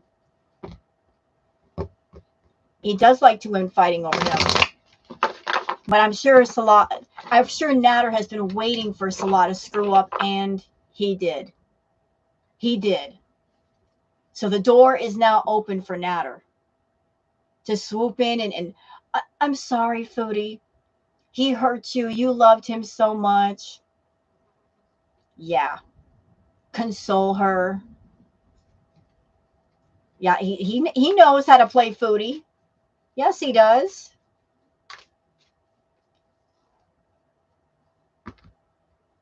Yes, he does.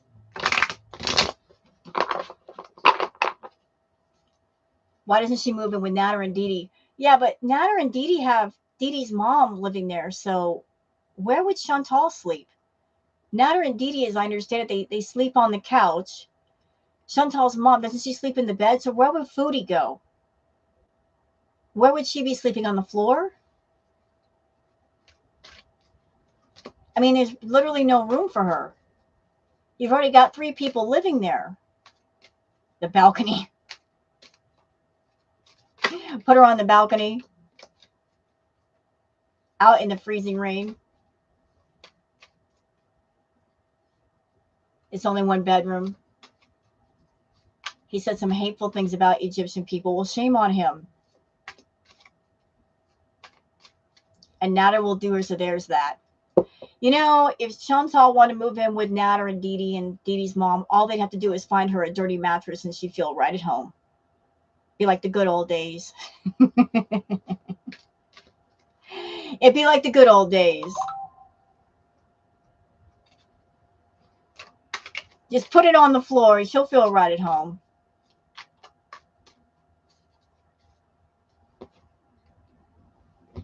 It really does suck to be Chantal.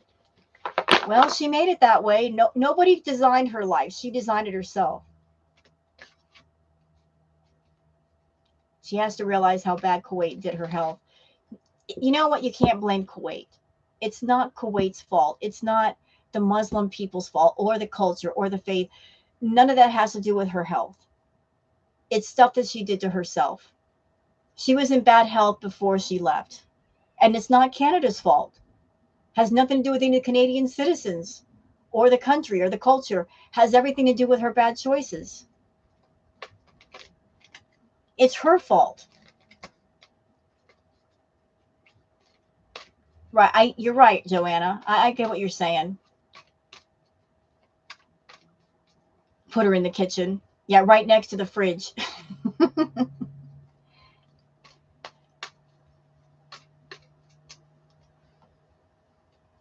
Right next to the fridge. You remember that when she would do lives sitting right next to the fridge on that office chair, almost guarding the fridge, and then she would just, if she was hungry, just reach into the fridge right behind her.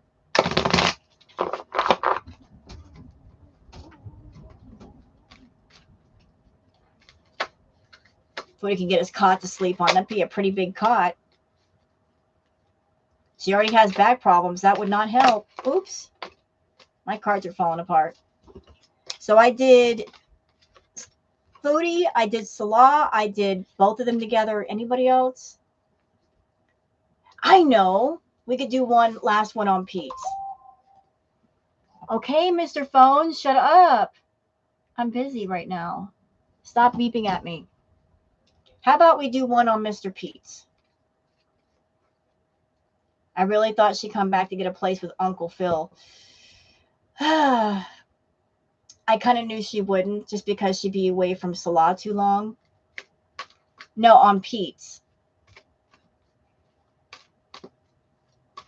If I keep seeing the brunette in my feedings from here on out, I'll do a rig and ask about her.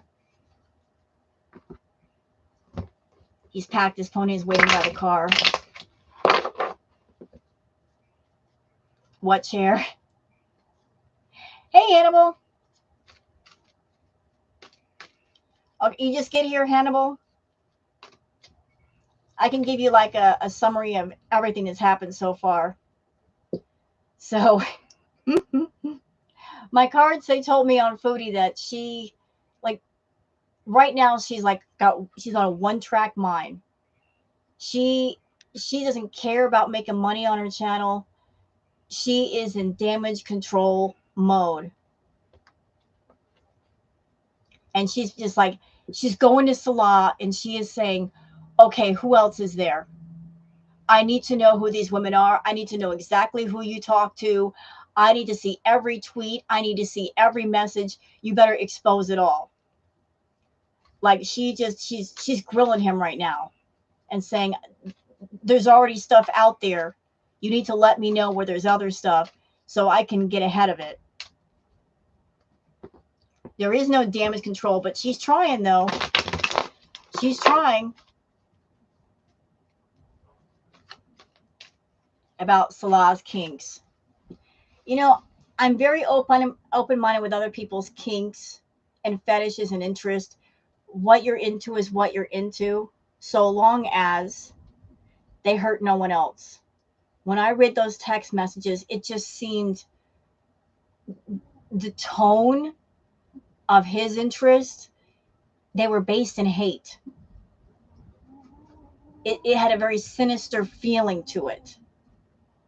Like the way he wanted to degrade women, especially Western women, and like, and you want to come to Canada? You want to come to the States? No, sir. You stay over there.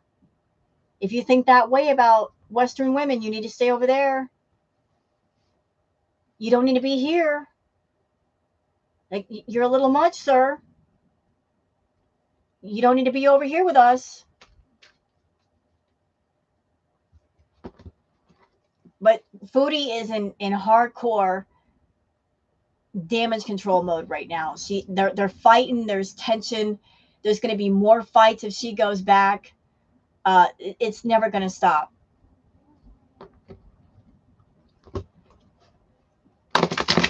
So that's it for Foodie, and Salah's in the doghouse. Yeah, the cat is out of the bag. Yeah, there's something really dark in him. And I said this earlier, Hannibal. It just seems weird to me when you think about the men that have been around Foodie, the ones that we know about. Karate Joe, he was arrested for serious, disturbing things, and that was her number one mod for the longest. Pete's, he wrote grape fan fiction, so there's some darkness to Pete's too. Natter, we know about him and what happened with him and his inclinations, and now there's Salah. So is it coincidence that men who have kind of the same interests have been around Foodie? Is it coincidence, or are these people that she's attracting to herself and bringing into her world?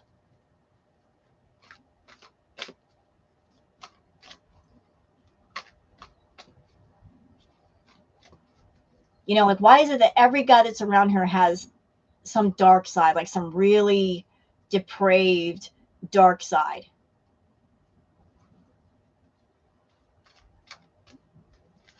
Yes, exactly. Like attracts like. She's got some dark energy. She's going to attract those with dark energy. Well, happy birthday, Rainy Day. Happy birthday to you. Exactly. She's like a negative magnet. She pulls all the dark stuff to herself. But just, isn't it funny? Like, Pete's had that dark side to him.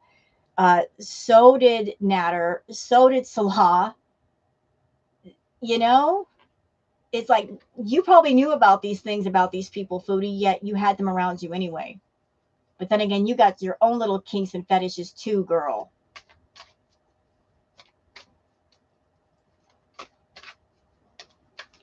She was, with the, she was.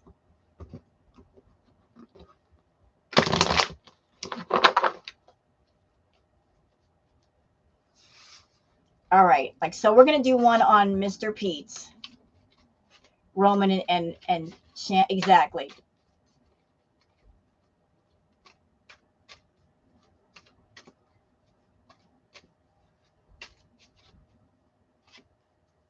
Oh, okay. You know what? I stand corrected. You're absolutely right, Ozzy. I stand corrected. So Salah had fantasies revolving around disgracing, I'm saying it that way just to be polite, Christian women, and Christian women could be not in the Western world. They could be in other places too. So you're right. You're absolutely right. As Sham, he's like another one.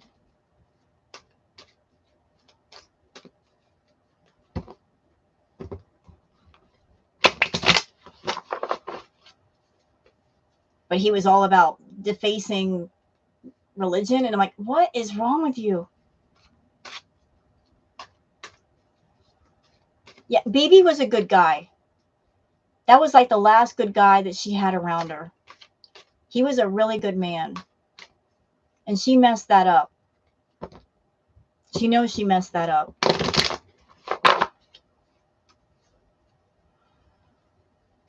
Yeah, she absolutely ruined that too. She did that.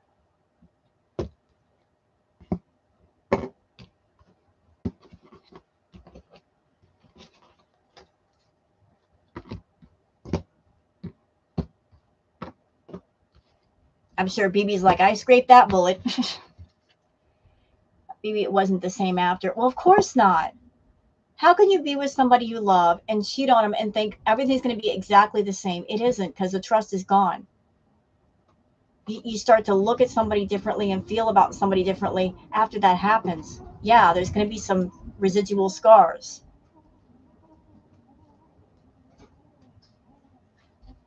You can't just do that to people and expect that everything's going to be all right. It's not. The trust is gone.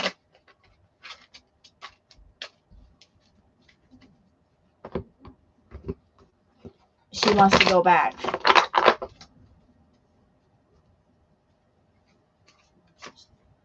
If she goes back, that will kill off her channel for good. Like, maybe she's thinking, will controversy and drama bring views?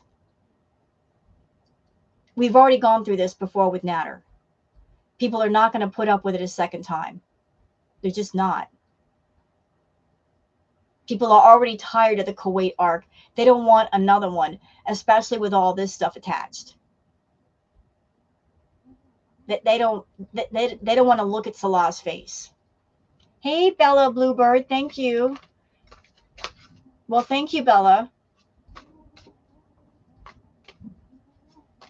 I don't see anything good happening either. I mean, what are they going to do over there? Fight? Is that going to be the content, them fighting? Arguing with each other? Even if that's the case, I don't want to see his face. Like, what is her content going to be? She can't do anything with him. Couples channel, gone. Couple vlogs, gone. Nobody's going to want to see him in the lives. And the fact that she's living with him, people are going to get disgusted just over that. The only thing that can save her channel is to completely cut ties with him and say, I'm done with him. That's disgusting. Just denounce him and move on. That's the only positive door to take. And the couple vlogs are dead, bro. They're done. Nobody wants to see Salah.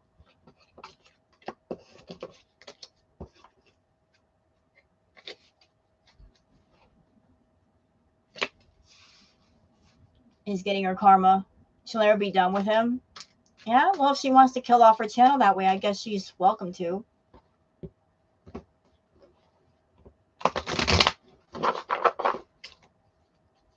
You know what? As far as Foodie, her health is so bad, she can't even really, like, full-on rage anymore. She runs out of breath too quick. Like that whole thing in the car when she was angry. Notice it didn't last that long. She was so out of breath, she couldn't even get fully mad. She doesn't have the energy to get mad anymore. Can you imagine? When you don't even have the energy to get angry? Like, I remember, like, old Foodie content when she was on fire. And she would just let go for like an hour straight, like full steam ahead. Now it's like she starts up the train and she runs out of gas within like a few minutes.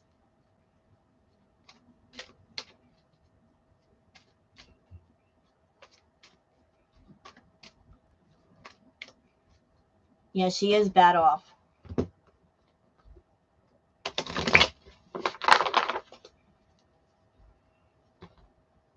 In a public space. That's true, but she didn't have to like raise her voice to go off. She could have been like just talking, but she doesn't really get angry like she used to. It's more annoyance than anything else. And she's not going to rage in her car while she's eating because she uses food to comfort herself. So if you guys ever see a live stream from Foodie and you're like, she's going to rage, she's going to rage. If she starts eating, it's a done deal. She's not going to rage while she's eating. That's going to cut the rage off. She's going to use the food to comfort herself. Well, thank you, Bella.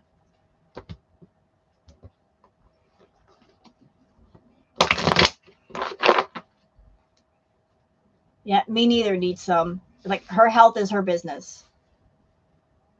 She knows what she needs to do. She's not going to do it. So I'm not going to worry for her. If she's not going to take care of her health, then what can I do? I'm just a stranger on the internet. What can I do for her? Okay, let's go on with Pete's.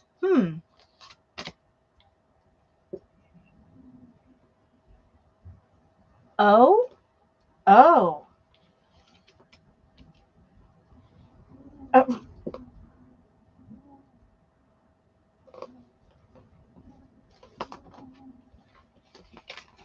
This is for Pete's. What the? What the?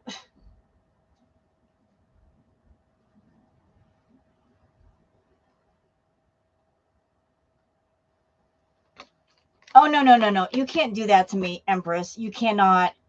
I'm not having it. I'm not having it. We need more details. You're not doing that to me, ma'am. Not today. What are you doing?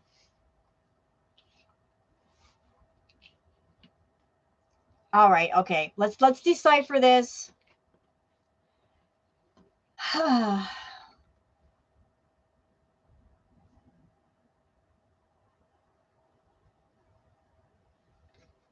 Like I don't even know what she's doing in Pizza's reading. That what? What the heck? I'm confused. The Knight of Cups came up for Pete's. I'm confused right now. So we'll just like leave that alone for a minute and come back to it. Let me look at the rest of it.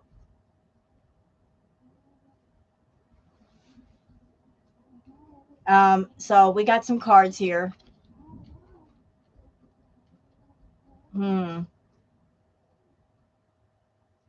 It looks like Pizza's going to get some money or something from somewhere.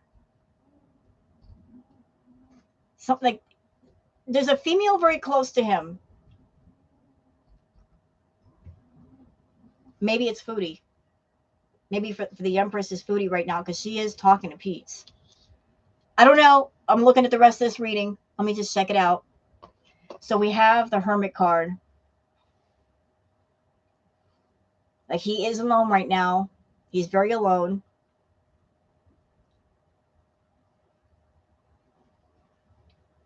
He's very alone right now.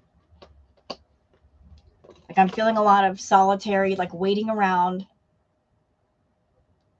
He's been alone for a long time. And this card keeps, what is it with this card popping up? I've seen this far too much today. Battles. Battles everywhere. I'm feeling like if he goes with Foodie, people are going to be on him saying, no, dude, don't do it. Don't do it. People in his chat are going to be fighting him. Don't do it. Five of Swords. Like there's going to be a lot of people that are going to be opposing Pete, shacking up with Foodie. He's going to be battling a lot of people in his chat.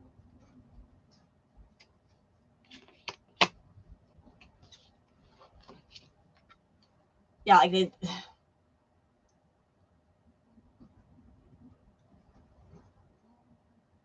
Pete.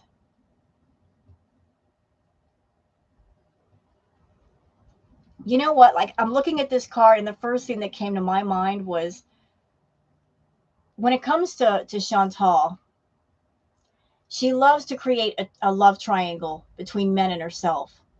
She likes men fighting over her. It really gives her a kick. When there are two men or three men fighting over her, she loves it. She loves the conflict. So like she's having Pete go after Salah. And then there's Natter going after Salah.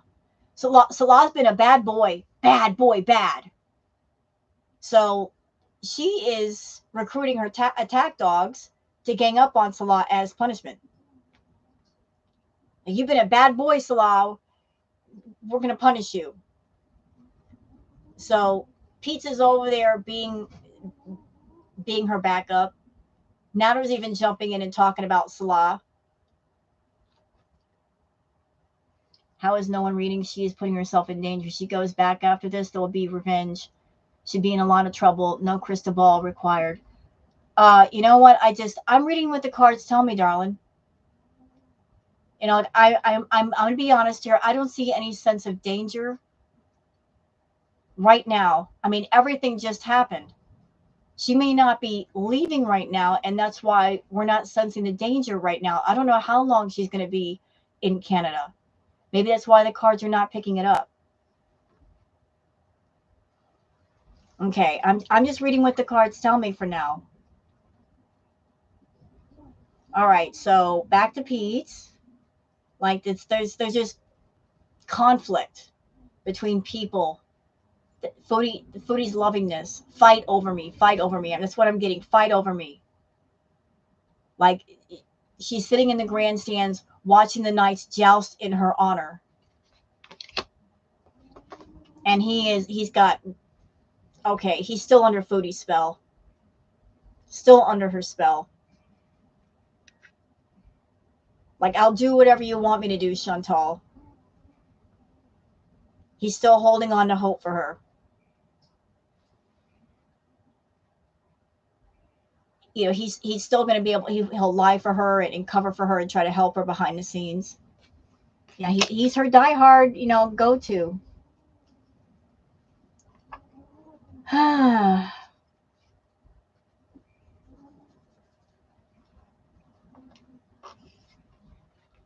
So there, I think there's a part of him that doesn't know what to do. Should I go off with Chantal? Should I not? These things that are going on, I don't think he's fully aware of what's going on. I think she just talks to him, giving like him the cliff notes, and he just chimes in when he's supposed to. But he's fighting blind battles where he's not even sure what he's fighting for. He's just following orders. Like he's just a foot soldier in a war that has nothing to do with him. Like, where do you want me to point my sword? Okay, I'm going to go there and do that. That's basically the attitude. And why is he doing it for her? Because this is literally how he sees her. Like she is his favorite person. And like she is his ray of hope because he doesn't like where he is and he wants out.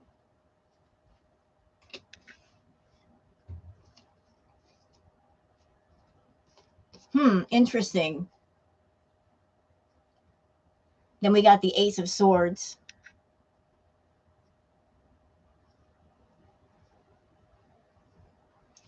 And then we have this. So I'm wondering if that means that there's a possibility they might be moving in together. Because there's a celebration at the end of all this. Or maybe she's telling him, if you fight for me and if you do what I tell you to do, or what I ask you to do, then we'll move in together. Maybe she's making some promises over there. You know what, Teresa? I believe 100% that you're right. I believe so too. Like, I think maybe she might be promising, you know, like she's talking to him and feeling him out. And, hey, if you fight for me and go online and add to this drama, I'll pay you or we'll move in together. So he'll do whatever it is that needs to be done, even just for a chance of being with her again. All right. So that's it for everybody. I think that's all. I think we covered everyone. So essentially, Foodie is in damage control mode. She's running around right now seeing if there's any other text or tweets or videos that she should know about. Like she's sitting, she's asking Salah, dude, how bad is it? Hi, Raven. She's like sitting him down in her room with a fucking little light bulb in a chair saying, dude, I'm grilling you right now. I'm interrogating you. Where were you on the night of December 22nd at 8 o'clock p.m.? You need to let me know. You better let me see that phone. You need to let me know what's going on now. I don't want another bomb dropped on my world. This is my money and my ego we're talking about here. Like that's what's up. She's in damage control mode. That's where her focus is. She's got like what, a few days left in the month. She don't even care. She don't even care. Will she go with him? Listen, she's screwed either way. If she stays in Canada and she holds on to Salah, there's going to be nothing but fighting on the phone. If she goes back to Kuwait, it's only going to get worse. I mean, living with somebody that doesn't trust you and you cheated on them, what kind of happiness are you going to find? Ain't nobody going to have peace in that house. Nobody. They're going to be fighting. And you know what?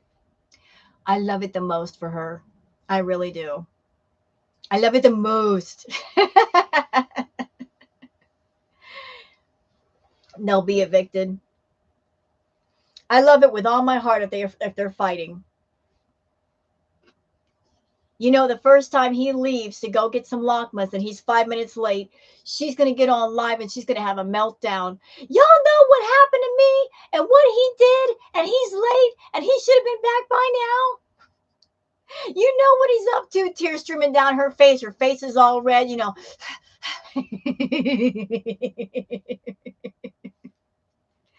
Oh my God.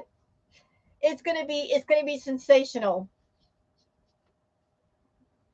In Kuwait, she'll be in danger. Mark my words, Salah is angry.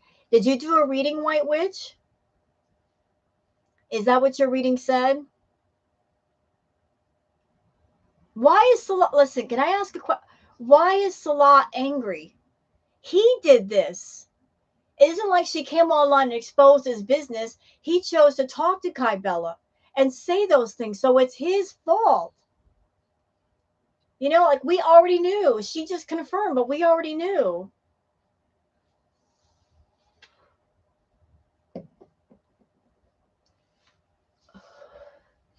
So it wasn't like Chantal got online and just started talking the business with no reason. He is angry but lures her back to Kuwait to punish her. Oh, Lord. Oh, Lord. Punish her? Like, what does that mean? That could mean a lot of things. I don't even want to imagine. But why is he angry at her? He should be angry at himself for being stupid. He was the one who talked too much and in inappropriate ways to somebody, and he should have known better.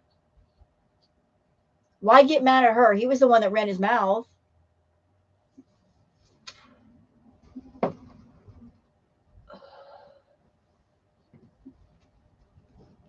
You know what? Let's do one more reading. Just one more. Now that you said that. Now that you said that, White Witch. We'll do one more. That's it. Then we'll be done. Just one more, y'all. Because that does worry me. Like, if she goes back over there, what's up?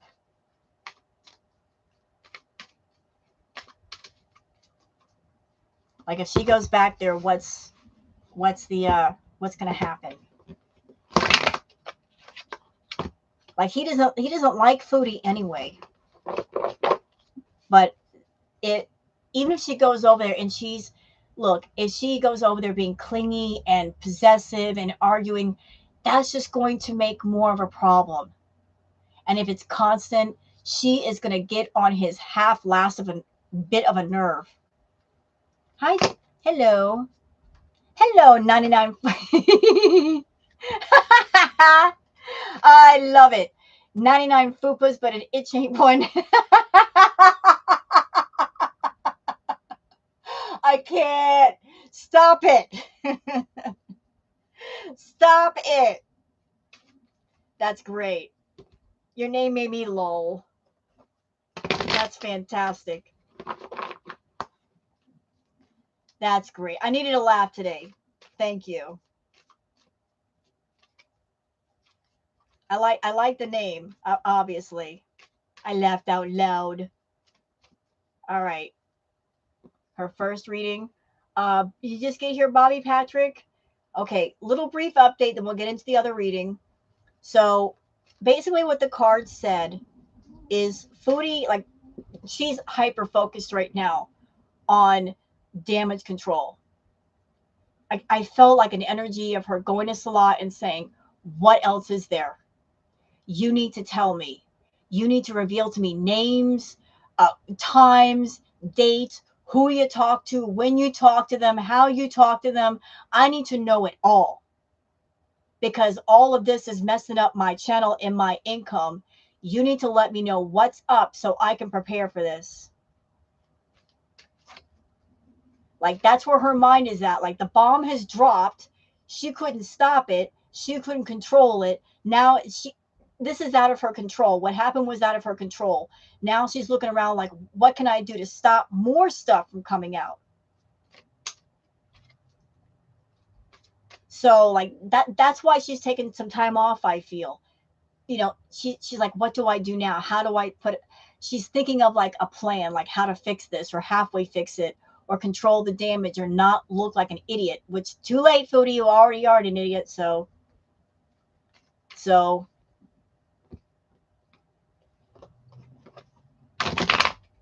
but I'm going to do a reading to see what is going on.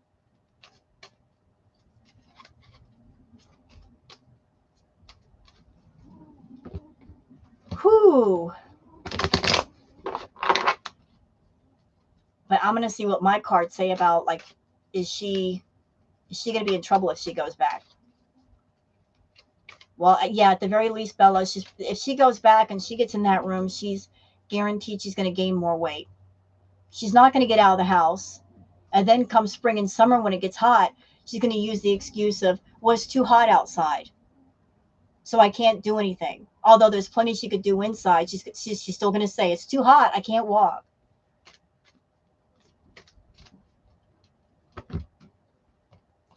Foodie is submissive. I very politely and respectfully disagree. I don't think she's truly submissive. I think she's a bit of a brat. She will be whatever it is a man needs her to be or wants her to be accepted, but she really doesn't have a submissive nature. She's way too defiant. She's all about, I'm going to do what I want to do. So I don't agree with her being submissive. She may act that way, but she truly isn't that way. You feel me? Like she'll put on an act in front of the camera, but she's got the money and she'll throw that in your face. I got the money. You better do what I say. She's a brat. She's a grown-up brat. Like, she wants to do what she wants to do and she doesn't want anybody telling her otherwise. Even if what you say makes sense, she don't want to hear it. So she's not a submissive.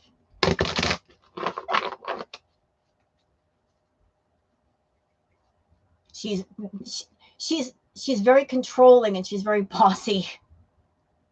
If she goes back over there, is to control Salah, not the other way around.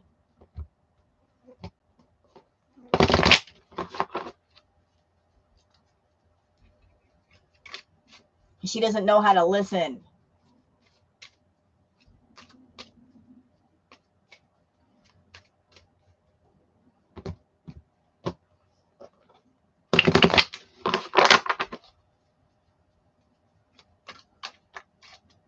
She just wants to eat. Empty shell, that's defiant, right? She's a big old baby.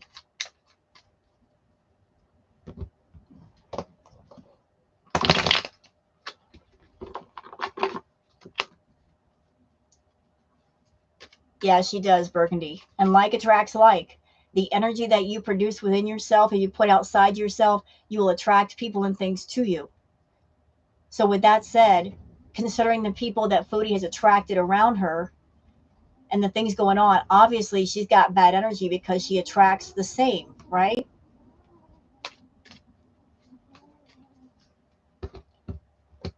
You know, you attract what is most like yourself.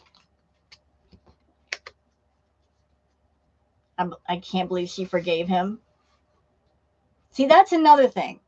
People are saying online, and again, I understand where they're coming from, that this thing was scripted. Here's where I'm getting stuck. If it was scripted, for views to get those subs. The stream that she did, she got rid of it immediately. The video that she did, she got rid of it immediately. The apology that she wrote for Salah, she got rid of that. So if it was for money, wouldn't you leave that up? And if it was scripted, like I said, all you would have to do is script, oh, like he cheated on me, a little bit of sexy talk. That would have been enough for us. But those texts were really extreme and really painted him in a bad light and could get him in trouble in Kuwait. Why would you go that far if it was scripted? That's where I'm getting stuck. It's like there was no need to go that far and say all that stuff. It was scripted. It was fake. I think somebody went off script. I really do. I think there was something beyond Foodie's control, because if it was scripted, wouldn't she have been back online by now? She's taken a few days off for what? Yeah, and he sent like some nudie pictures. If it were scripted, would you send somebody some explicit pictures? Yeah, and the Kings were way too extreme to be fake, right? Why would anybody say that about themselves to somebody else when they've got a family in Kuwait they got to think about? And the things you're saying might potentially shame your family. Even if you're playing a role on the Sh&T show, why would you put that out there to somebody, knowing it can come back and backfire on you? There's more people, just wait. Yeah, I'm getting that feeling too, like this is just the tip of the iceberg.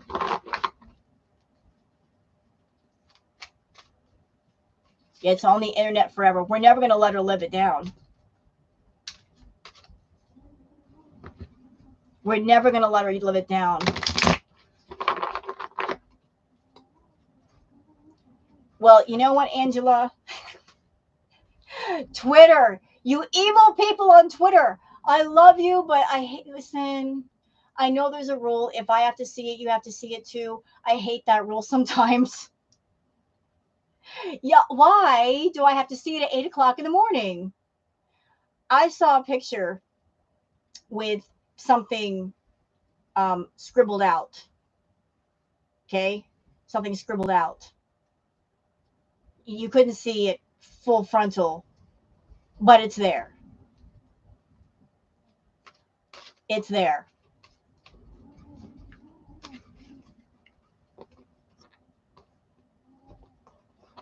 Like all the stuff that was revealed, if it were scripted, they didn't have to go that far. I don't think they would have revealed that. That was entirely too much. You know, just a simple, sexy, vanilla talk would have been enough. But all the other details is like, whoa, whoa, whoa. Hey, too much. Too much. Exactly. TMI. And the diaper rash.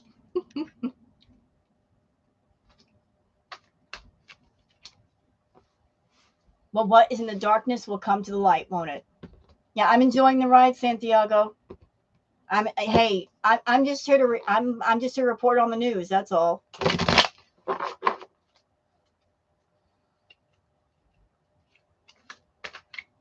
I'm just here to report on the news. That's it. I'm not here to interfere in the news. I'm just here to report on the news.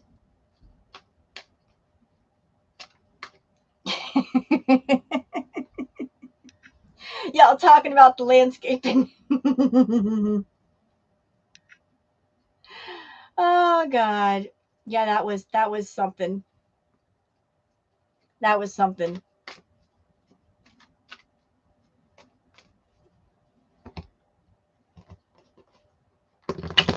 Yeah, that can stay in the dark.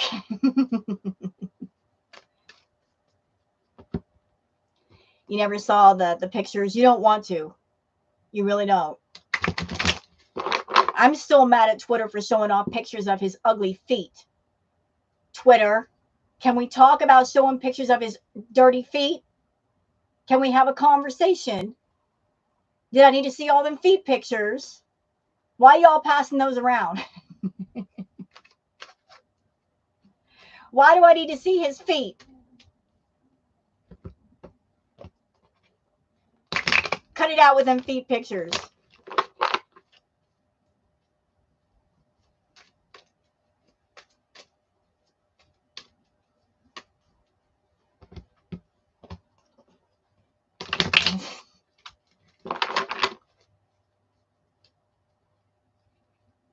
Well, you know, if Chantal goes back to Kuwait, we'll know what feet she'll be kissing. We saw that picture of her kissing Natter's feet, and let me tell you, listen, that picture of her kissing Natter's feet, I didn't see an ounce of disgust of her doing it. She was loving that. She didn't look like she was having a bad time. She looked like she was in heaven doing that. What, you didn't know? She did kiss Natter's feet. There's a picture. I wouldn't lie to you.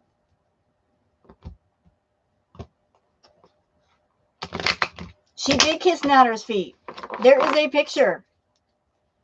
You could probably go search YouTube right now and find a video. Just put in, you know, Chantal kissing Natter's feet or Foodie Beauty kissing Natter's feet. You'll find it. The reaction channel's got it. You're welcome.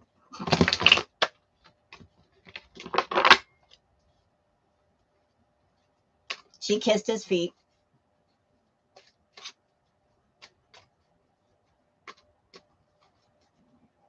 So I'm sorry. I'm sorry to gross you out. I apologize. But it happened.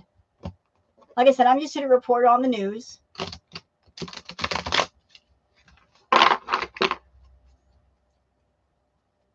She's always picking people with ugly feet.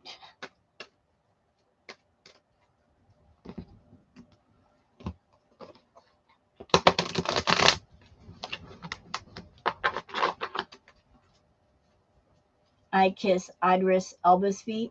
I don't know who that is, but have fun. I'm not here to shame anybody with a foot fetish. Hey, like what you like. Like what you like. Enjoy what you enjoy as long as nobody gets hurt. There's no negative side effects. You're good. You're good.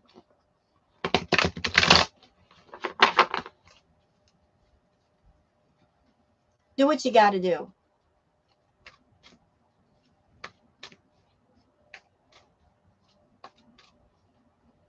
All right, we're going to do one last reading on the situation with Foodie and Salah. Like, if she goes back, what could potentially happen?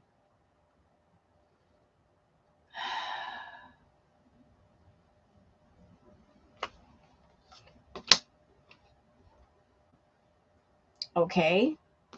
I need more context, but we got the King of Cups.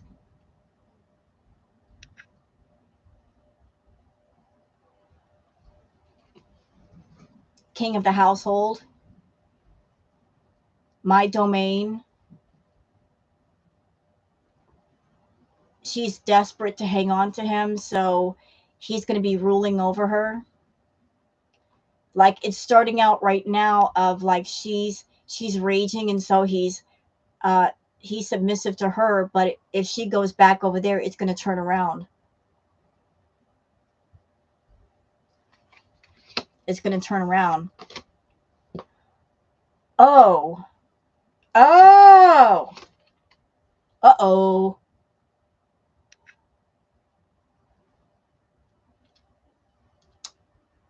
Well. Yeah, let me put down the rest of the cards. This might. Oh, shoot. Okay. Whoa. Whoa. Uh-oh. Y'all hang on. Y'all hang on. Yikes. Ugh. Okay, the moon card. This way. Secrets and lies. Secrets being hidden. To keep from being judged. Hiding. Hiding.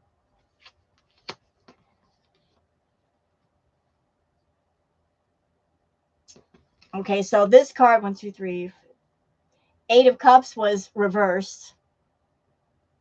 So instead of walking away from fortune, it's coming back. Damn. Like he wants Foodie back over there just for the money. He's hanging on to her for the money.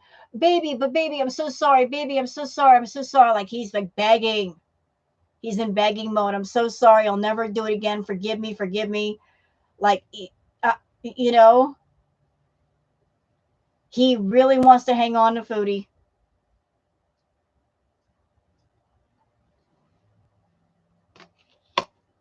Ah, but it gets worse. We got the devil card again. The devil card keeps popping up. Addiction, greed, lust, like a sense of like, what am I picking up? Like, you're not going anywhere. That's what's filling my mind right. You're not going anywhere. Where do you think you're going? Like he's going to be holding tight to her. She's going to be holding tight to him. It's going to create a lot of tension. There's going to be fights. You know, like they've got chains around each other. Like you're not going anywhere. They're both going to hold each other in a way. They're both going to hold each other hostage. Mm-mm-mm. And you know what? I keep pulling up. Listen, I keep pulling up cards. Like I notice patterns with my readings. Like certain cards pop up a lot. The last reading with the Empress card popped up. And one thing I've been noticing about all these readings, there's always a Justice card. Okay. So Salah, you better watch your step, bro. You better watch it. There's justice. Like something's happening.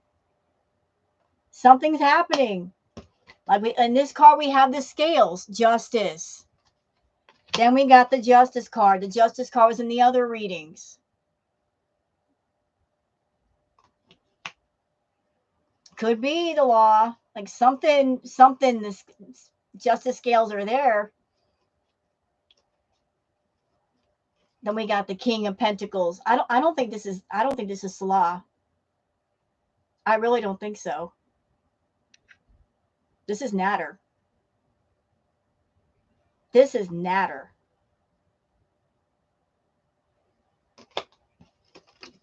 Chantal. And then this. Okay. Like I honestly feel like her and Salah are not going to make it. I got a feeling she's going to break off from Salah and like start seeing Natter again and making him the full-time sugar daddy, because Salah screwed up. He screwed up big time. And guess who's going to be right there to profit, to comfort Foodie, to benefit? Natter. Natter. He's been waiting for his chance. He's been biding his time.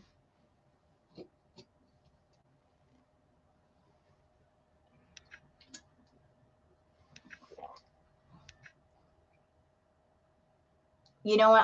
I agree with you, Bella. Cultures think for differently in the Western world. I think something is going to happen. It could be. You know, I got a serious question.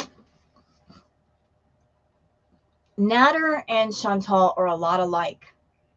Well, they walk up to people, they size people up, they figure you out, they figure out what your dirt is, and once they figure out the dirt, they will hold that dirt in their back pocket until they need to bring it out.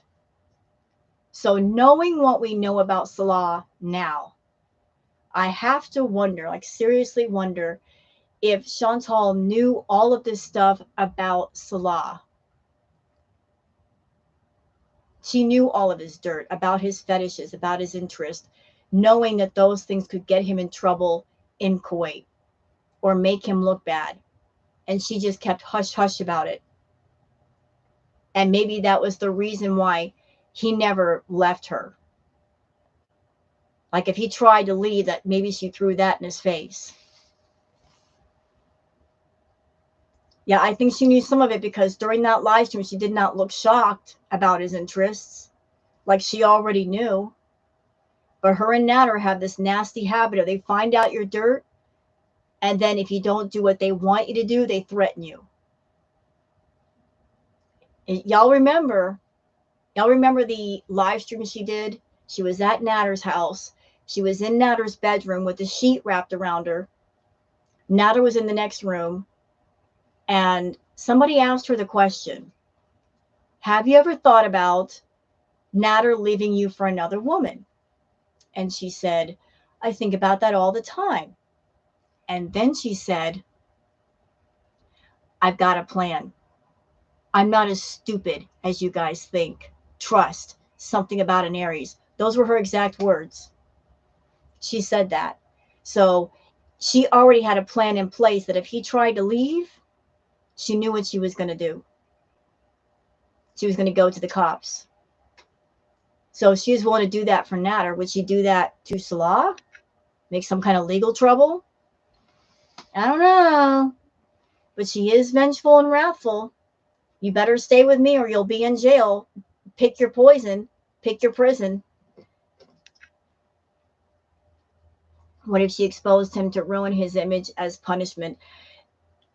The thing is, okay.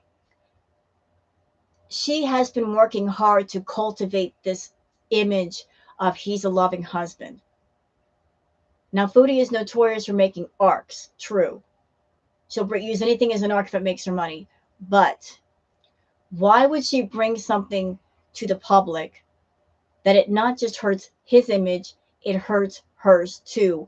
And it breaks through that illusion of a happily married couple of the handsomest man.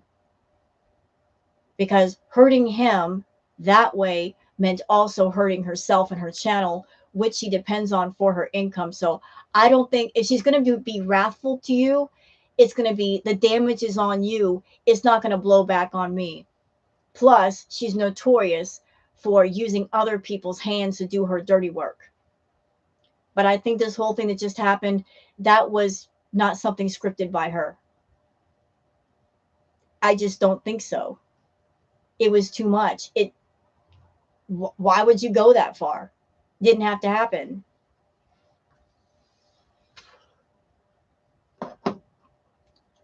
Yeah, it was chilling when she said that. You know what, DG? When she said that, I knew exactly what she was going to do. I knew. Even then, I knew that she was going to go to the cops. She's got a criminal past. That she would go to the cops, and she did. She did. I think she will get revenge and stay home and have him deported. I don't know. I don't know. You know, the best thing he can do is tell her, don't come back. Don't let her back. Tell her she comes back to Kuwait. Like, before she gets back over there, move out of that villa, change your phone number, block her. Have no contact with that woman. Don't let her back over there. Don't let her in the house. You won't get rid of her.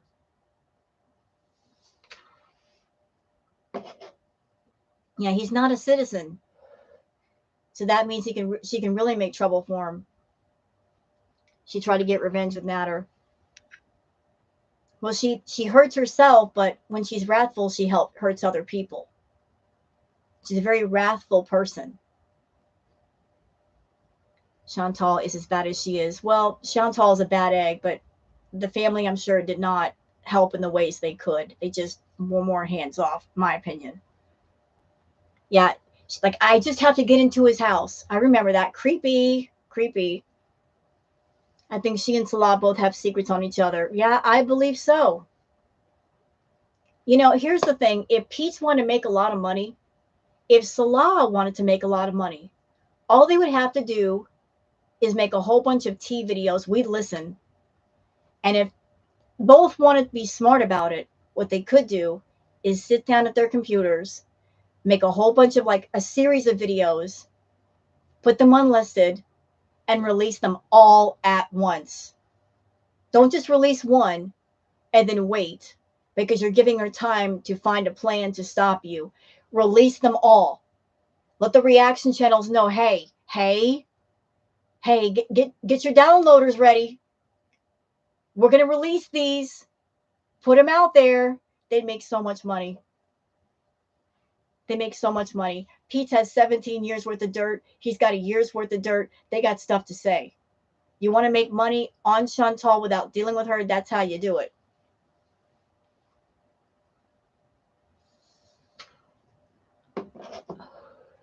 What's that? She's bad for Pete. She's bad for everybody. Sh&T's bad for everybody. She's not even good for herself. She shouldn't be around anyone. She needs to learn to stand on her own.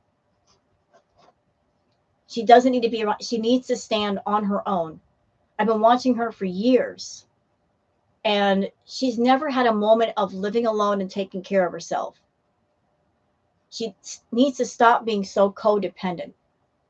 And here's something else for y'all. I think when Foodie says the word love, what she actually means is need. Instead of saying, I love you, what she actually means is, I need you. Need is far different than love. Love is healthy. Love is balanced. Love means you stand on your own, your partner stands on his own, and you just come together and share time and enjoy each other. Needing somebody means without them, you don't know what to do. She needs people. She doesn't love them. She doesn't know what love is. Love is healthy. It is nourishing. It is enlightening, enriching. What she gives is not love. It's not love. He's the only one that cares for her. Are you talking about Pete's? I think Pete's cares for Sh&T, but there's a lot of need. He needs her. She is unfortunately his favorite person. He picked one favorite person, and unfortunately it was her. But he needs to get out and do his own thing. Get away from her. Get some exposure therapy to know how to be around people, see the rest of the world. He's not going to do it. Yeah, she's his only. Okay, Nancy, you take care of yourself. He's so supportive. Yeah, they enable each other. She even said so in her current live stream. We back each other up on our bad habits. Well, what the heck is Salah? He's an enabler. He enables her. He gets her food. He has her do mukbangs. How is that any healthier? It's not. There's no healthy people around her. There's nobody saying, no, Sh&T, you can't have this. No, you can't eat this. It's not good for you. Nobody will tell her the truth. Nobody will deny her. Is in therapy. His therapist for sure told him she's not good for him. Oh, he's in therapy? Fantastic. Good for him. If he's in therapy, then he should know, hey, stay away from the toxic people, toxic environments. Okay, cultivate new things for yourself. I'm glad. I'm glad that Pete's is in therapy. He needs that. Sh&T needs that. She'll never do that, though. She desperately needs therapy. She'll never go to it, though, because she can't monetize it. She doesn't want to be in a room with one person that will tell her the truth and give her the hard answers that she needs. She just wants to tell a bunch of lies and profit off of that. People who say no to Foodie will be kicked out, or they won't get paid. You just won't get paid.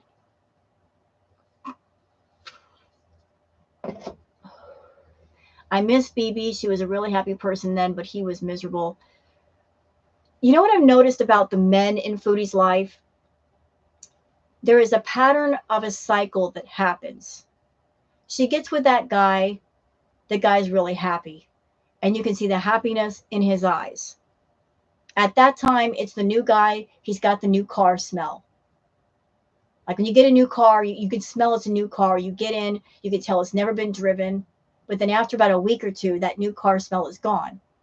So she gets infatuated with the idea of being in love and being in a relationship. And during the new period, she's happy. She's high off of it. She gets high. But then as things start to settle down, she gets bored. And you can tell she's getting bored. So she was with BB. She loved BB. She got bored of BB. She would roll her eyes when BB would walk in the room. That happened with Pete's. That happened with Natter. That happened with Salah. So it was like she gets bored with people. Then it dies. Like she was in Kuwait. She was irritated with Salah. Was she not? Rolling her eyes when he came in, making those faces. Now all of a sudden she loves him so much. Girl, you were miserable. Like what are you hanging on to? You weren't even in love with him. She has to need someone, anyone. Like, where's your husband? Where's your husband? In the toilet? Is he trolling the restrooms? Is that what he's doing? Where's your man?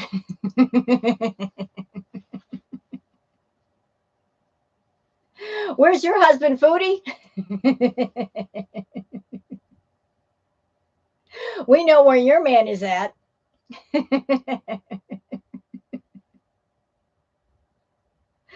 Oh, Lord. You don't leave your husband for a year and a half, right? You just, well, you would if you're to take, look, if you're in a good relationship, if you love your husband, they love you, you got serious health, your husband would just say, look, do what you need to do to get yourself healthy. I want you healthy. If he loved her, that's what he would tell her. Go home to Canada, take care for yourself. I'll wait a year and a half. I love you just that much. There'd be some security there where she could actually do it. But obviously something is wrong if she's so insecure that she's going back now, even though she's sick. Where's your man? He's in the doghouse. Who let the dog out?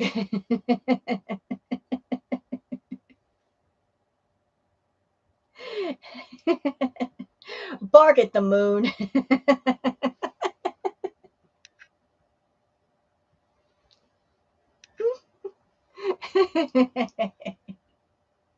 Yeah, the barking sound. How embarrassing. You can't even bark right. And out in the dating world, we just meet a lot of creeps, my dude. Yeah, the dating world it's not nice. Look, I'm single. I'm not even looking. I don't even care. I'm happy. I don't need a man around to be happy.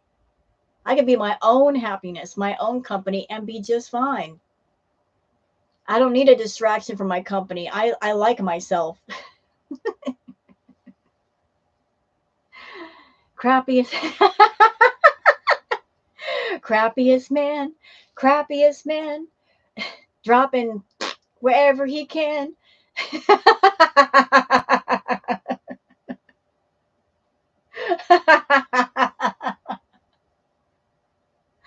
Oh no. I'm telling you, this whole joke is going to go on in girl world. And the barracuda got scatfished.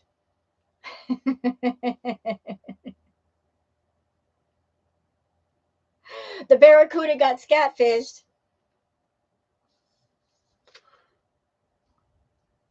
Oh, God.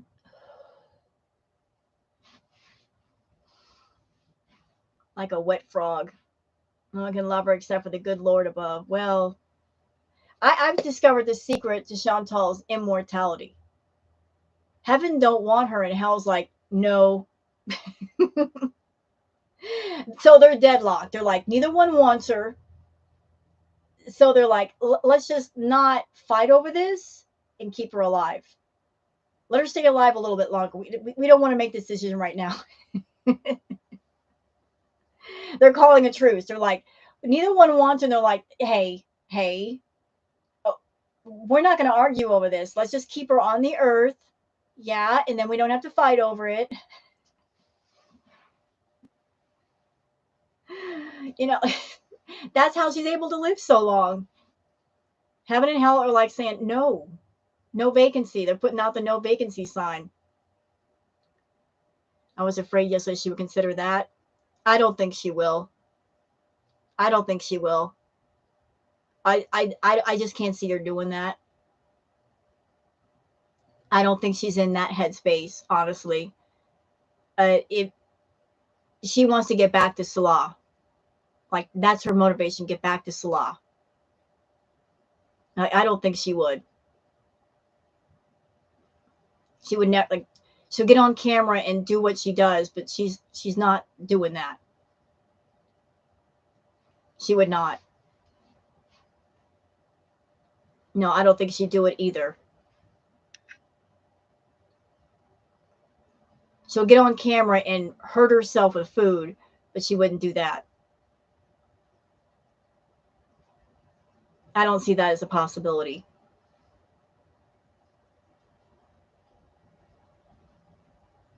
What I can see in Foodie is the stress. She's going to eat her feelings, whether it's in Canada or Kuwait.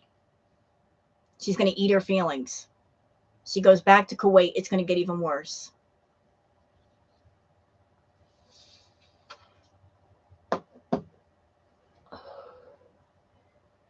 You might be right, Angela.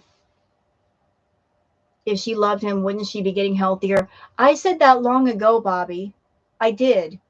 I was like, you say that in Kuwait you were much more peaceful. You were closer to Allah. You're trying to redo your image. You're trying to turn a page. You've got a companion, even a paid for one. Why wouldn't that motivate you to be healthy? What happened? You weren't happy in Canada. You went to Kuwait and you became unhappier. So what will it take to make you happy and healthy? You got a lot of money. You're not happy with that. You hate being broke. So where is the happy medium? Where is it? Like, what will it take to make you happy? Like, you're not happy with making thousands of dollars a month on YouTube. You're not happy with a man with you. You're not happy with a man without you. You're not happy alone. You weren't happy with any number of men that you were with. You're not happy with the freedoms that you have disposed to you. What will it take to make you happy? Hi, Lindsay with an A. Hi, sweetheart. Exactly. She doesn't know what happy is. She's always chasing after little bits of happiness that don't last long. She was getting sick a lot. She's sick now. Yeah, what would make her happy? Look, I'm going to say something. If you're someone and you have a problem with something, like, we as people, we are human. We're motivated by reward, are we not? By the things that make us happy. So if you have one single solitary thing that makes you happy, are you going to give that one thing up? No, absolutely not. Food is the only thing that truly makes her happy. For Foodie to get past that problem, she would need to find a thing or a group of things that make her as happy or happier than that. And that's going to be a tall task for her because she's not even bothering to look around. She uses food for everything. So, like, that's going to be her task. If she wants to get past that, instead of turning to food, she's got to turn to something else. So it's like, use other things to replace food, but she's not doing it. She's not. Like, food is her everything. How did I get well from my BED? I don't want to trigger anybody in the chat. I can talk about it. I won't go into graphic detail or anything, but if you guys want to hear, I will tell you. If you want to hear the story. I'm not trauma dumping on nobody. People just ask the question. So I'm asking the chat, are you comfortable with me saying it or not? I'll respect your decision. I'll respect all of you. Okay. No. It's okay, Bobby. Like, there's no problem here. I'll be brief with it. Yes, I dealt with BED. It snuck up on me. Because I would never imagine that food could be on the same level as, say, alcohol or drugs. I didn't know that food could be on that level also. So I went through a really painful 5-year marriage to someone that didn't love me and used me. It was a perfect storm. That plus menopause plus depression. You know, I had no chance. And that's when all the eating, so I started to eat my feelings. But even then, I did not know until I got away from that person. And the place where I moved to with a friend was right next to a grocery store. For someone who's into food, that's the equivalent of living right next door to a rug dealer that's got everything you want. So my broken heart, broken marriage, started eating my feelings, and I still didn't know I had a problem until one day, like I was eating and eating, and even though I was so full that I couldn't eat anymore, I couldn't eat a single bite, and yet my brain was telling me keep going. And I was like, this is not right. This is not normal. That's when I realized I had a problem. Then the hard question became, how do you stop doing something if you can't stop doing something? Then I had to figure out over years, like, you got to give respect to food. You got to treat it correctly, use it correctly. Don't put emotional anchors on it. Figure out what your triggers are. Like little tricks, like instead of eating out of great big bowls and plates and glasses, choose the smaller ones, because then you give yourself a chance to control your portions and realize that this amount is enough. You don't need a gigantic salad bowl.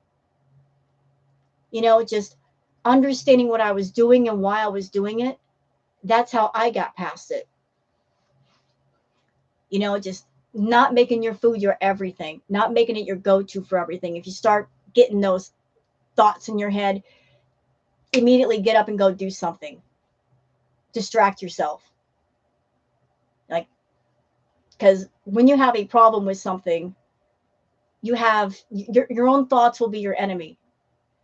You'll have the cheerleader in your head that gives you the positive thoughts, but you also have that asshole that knows exactly what to say to upset you, that talks to you, that knows how to hit those nerves. You're worthless. Nobody cares about you. Go ahead and eat. The bully, you got that bully in your head. It's always there. And you got to learn to tell it to shut up. So I told mine to shut up. I let the cheerleader, with the pom poms take over. So that's basically it. Like, just, it took me 6 years to deal with it. And I see Foodie, and she's still using food as a go-to for everything. And I'm like, no, bad idea. Bad idea. Yeah, invasive thoughts, bad thoughts. We all get negative thoughts. We all beat ourselves up inside of our heads. It happens. It happens. We all down ourselves. We'll beat ourselves up internally more so than somebody will beat us up physically. It happens. Yeah, you got the cheerleader, the positive one. You can do it. You can do it. You can beat this. That's the cheerleader. That's the cheerleader. Then you got the bully that beats up on you. You suck. You're worthless. You're stupid. Yeah, tell that bully to shut up and have a seat. Is it hard to watch your content? Sometimes. But you know what? It's not because of my BED. It's because of what happened with my sister and losing her. And knowing that addiction, it ruins lives and it takes lives. And watching somebody with the Grim Reaper almost right next to their shoulder. That's the hardest part. Like, you're seeing somebody slip away and you're like, there's nothing I can do here. I can't shake them awake. They got to do this. This is their battle. This is their fight. They've got to do it. Or not. Yeah, her body is damaged. She's given up. She says, I quit. I absolutely quit. Absolutely quit. But I'll tell you what, anybody in my audience, look, whatever you're going through, whatever it is, whatever your life is, as long as you're on this side of the grass and you can see sunlight, you can change anything. You can do anything. Once you're on the other side, it's game over. No more decisions to make, no more choices to make. So as long as you're here, Your life can be anything. You can do anything. You can go anywhere. Take the opportunity and fucking do it. This is life. Be as happy as you fucking want to be. Do anything with yourself. Enjoy it. Enjoy it. Yeah, you can do anything.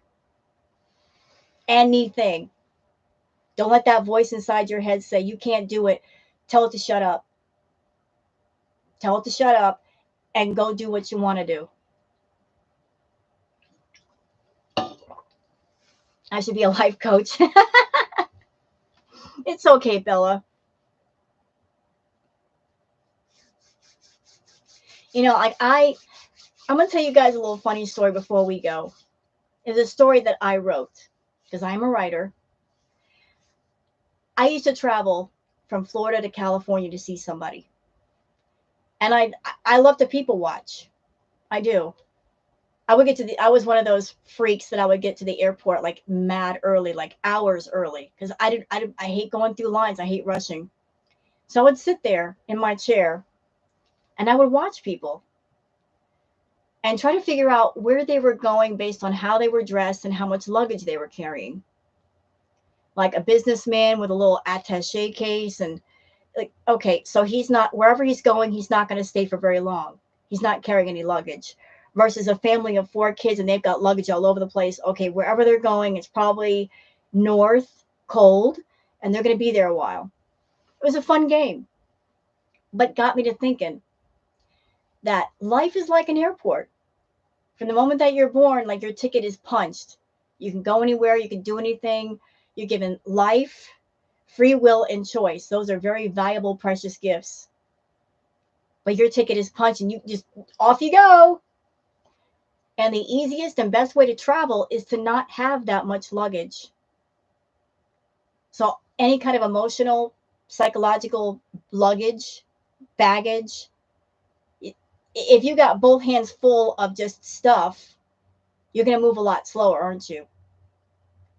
The best thing to do in life is to pack light. Carry only what you need so you can move faster, go more, do more. Always have one hand free to grab onto something new and pack light. So that's how life is. You know, like deal with your issues, deal with your luggage so you're not bogged down with bullshit. And always have one hand free to grab onto something new in front of you. The people that don't get much done, the people that they got too much luggage on their back, and they've got their both hands full and they're struggling through the airport going, man, I can't move any faster. You would if you let all the past go. If you dealt with your stuff and put it away.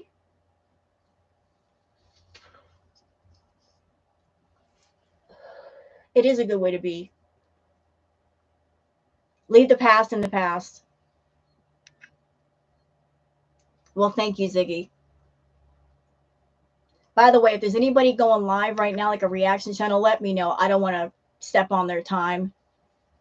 I don't want to interfere with that. Like if y'all want to go watch somebody else, I got no problem with that.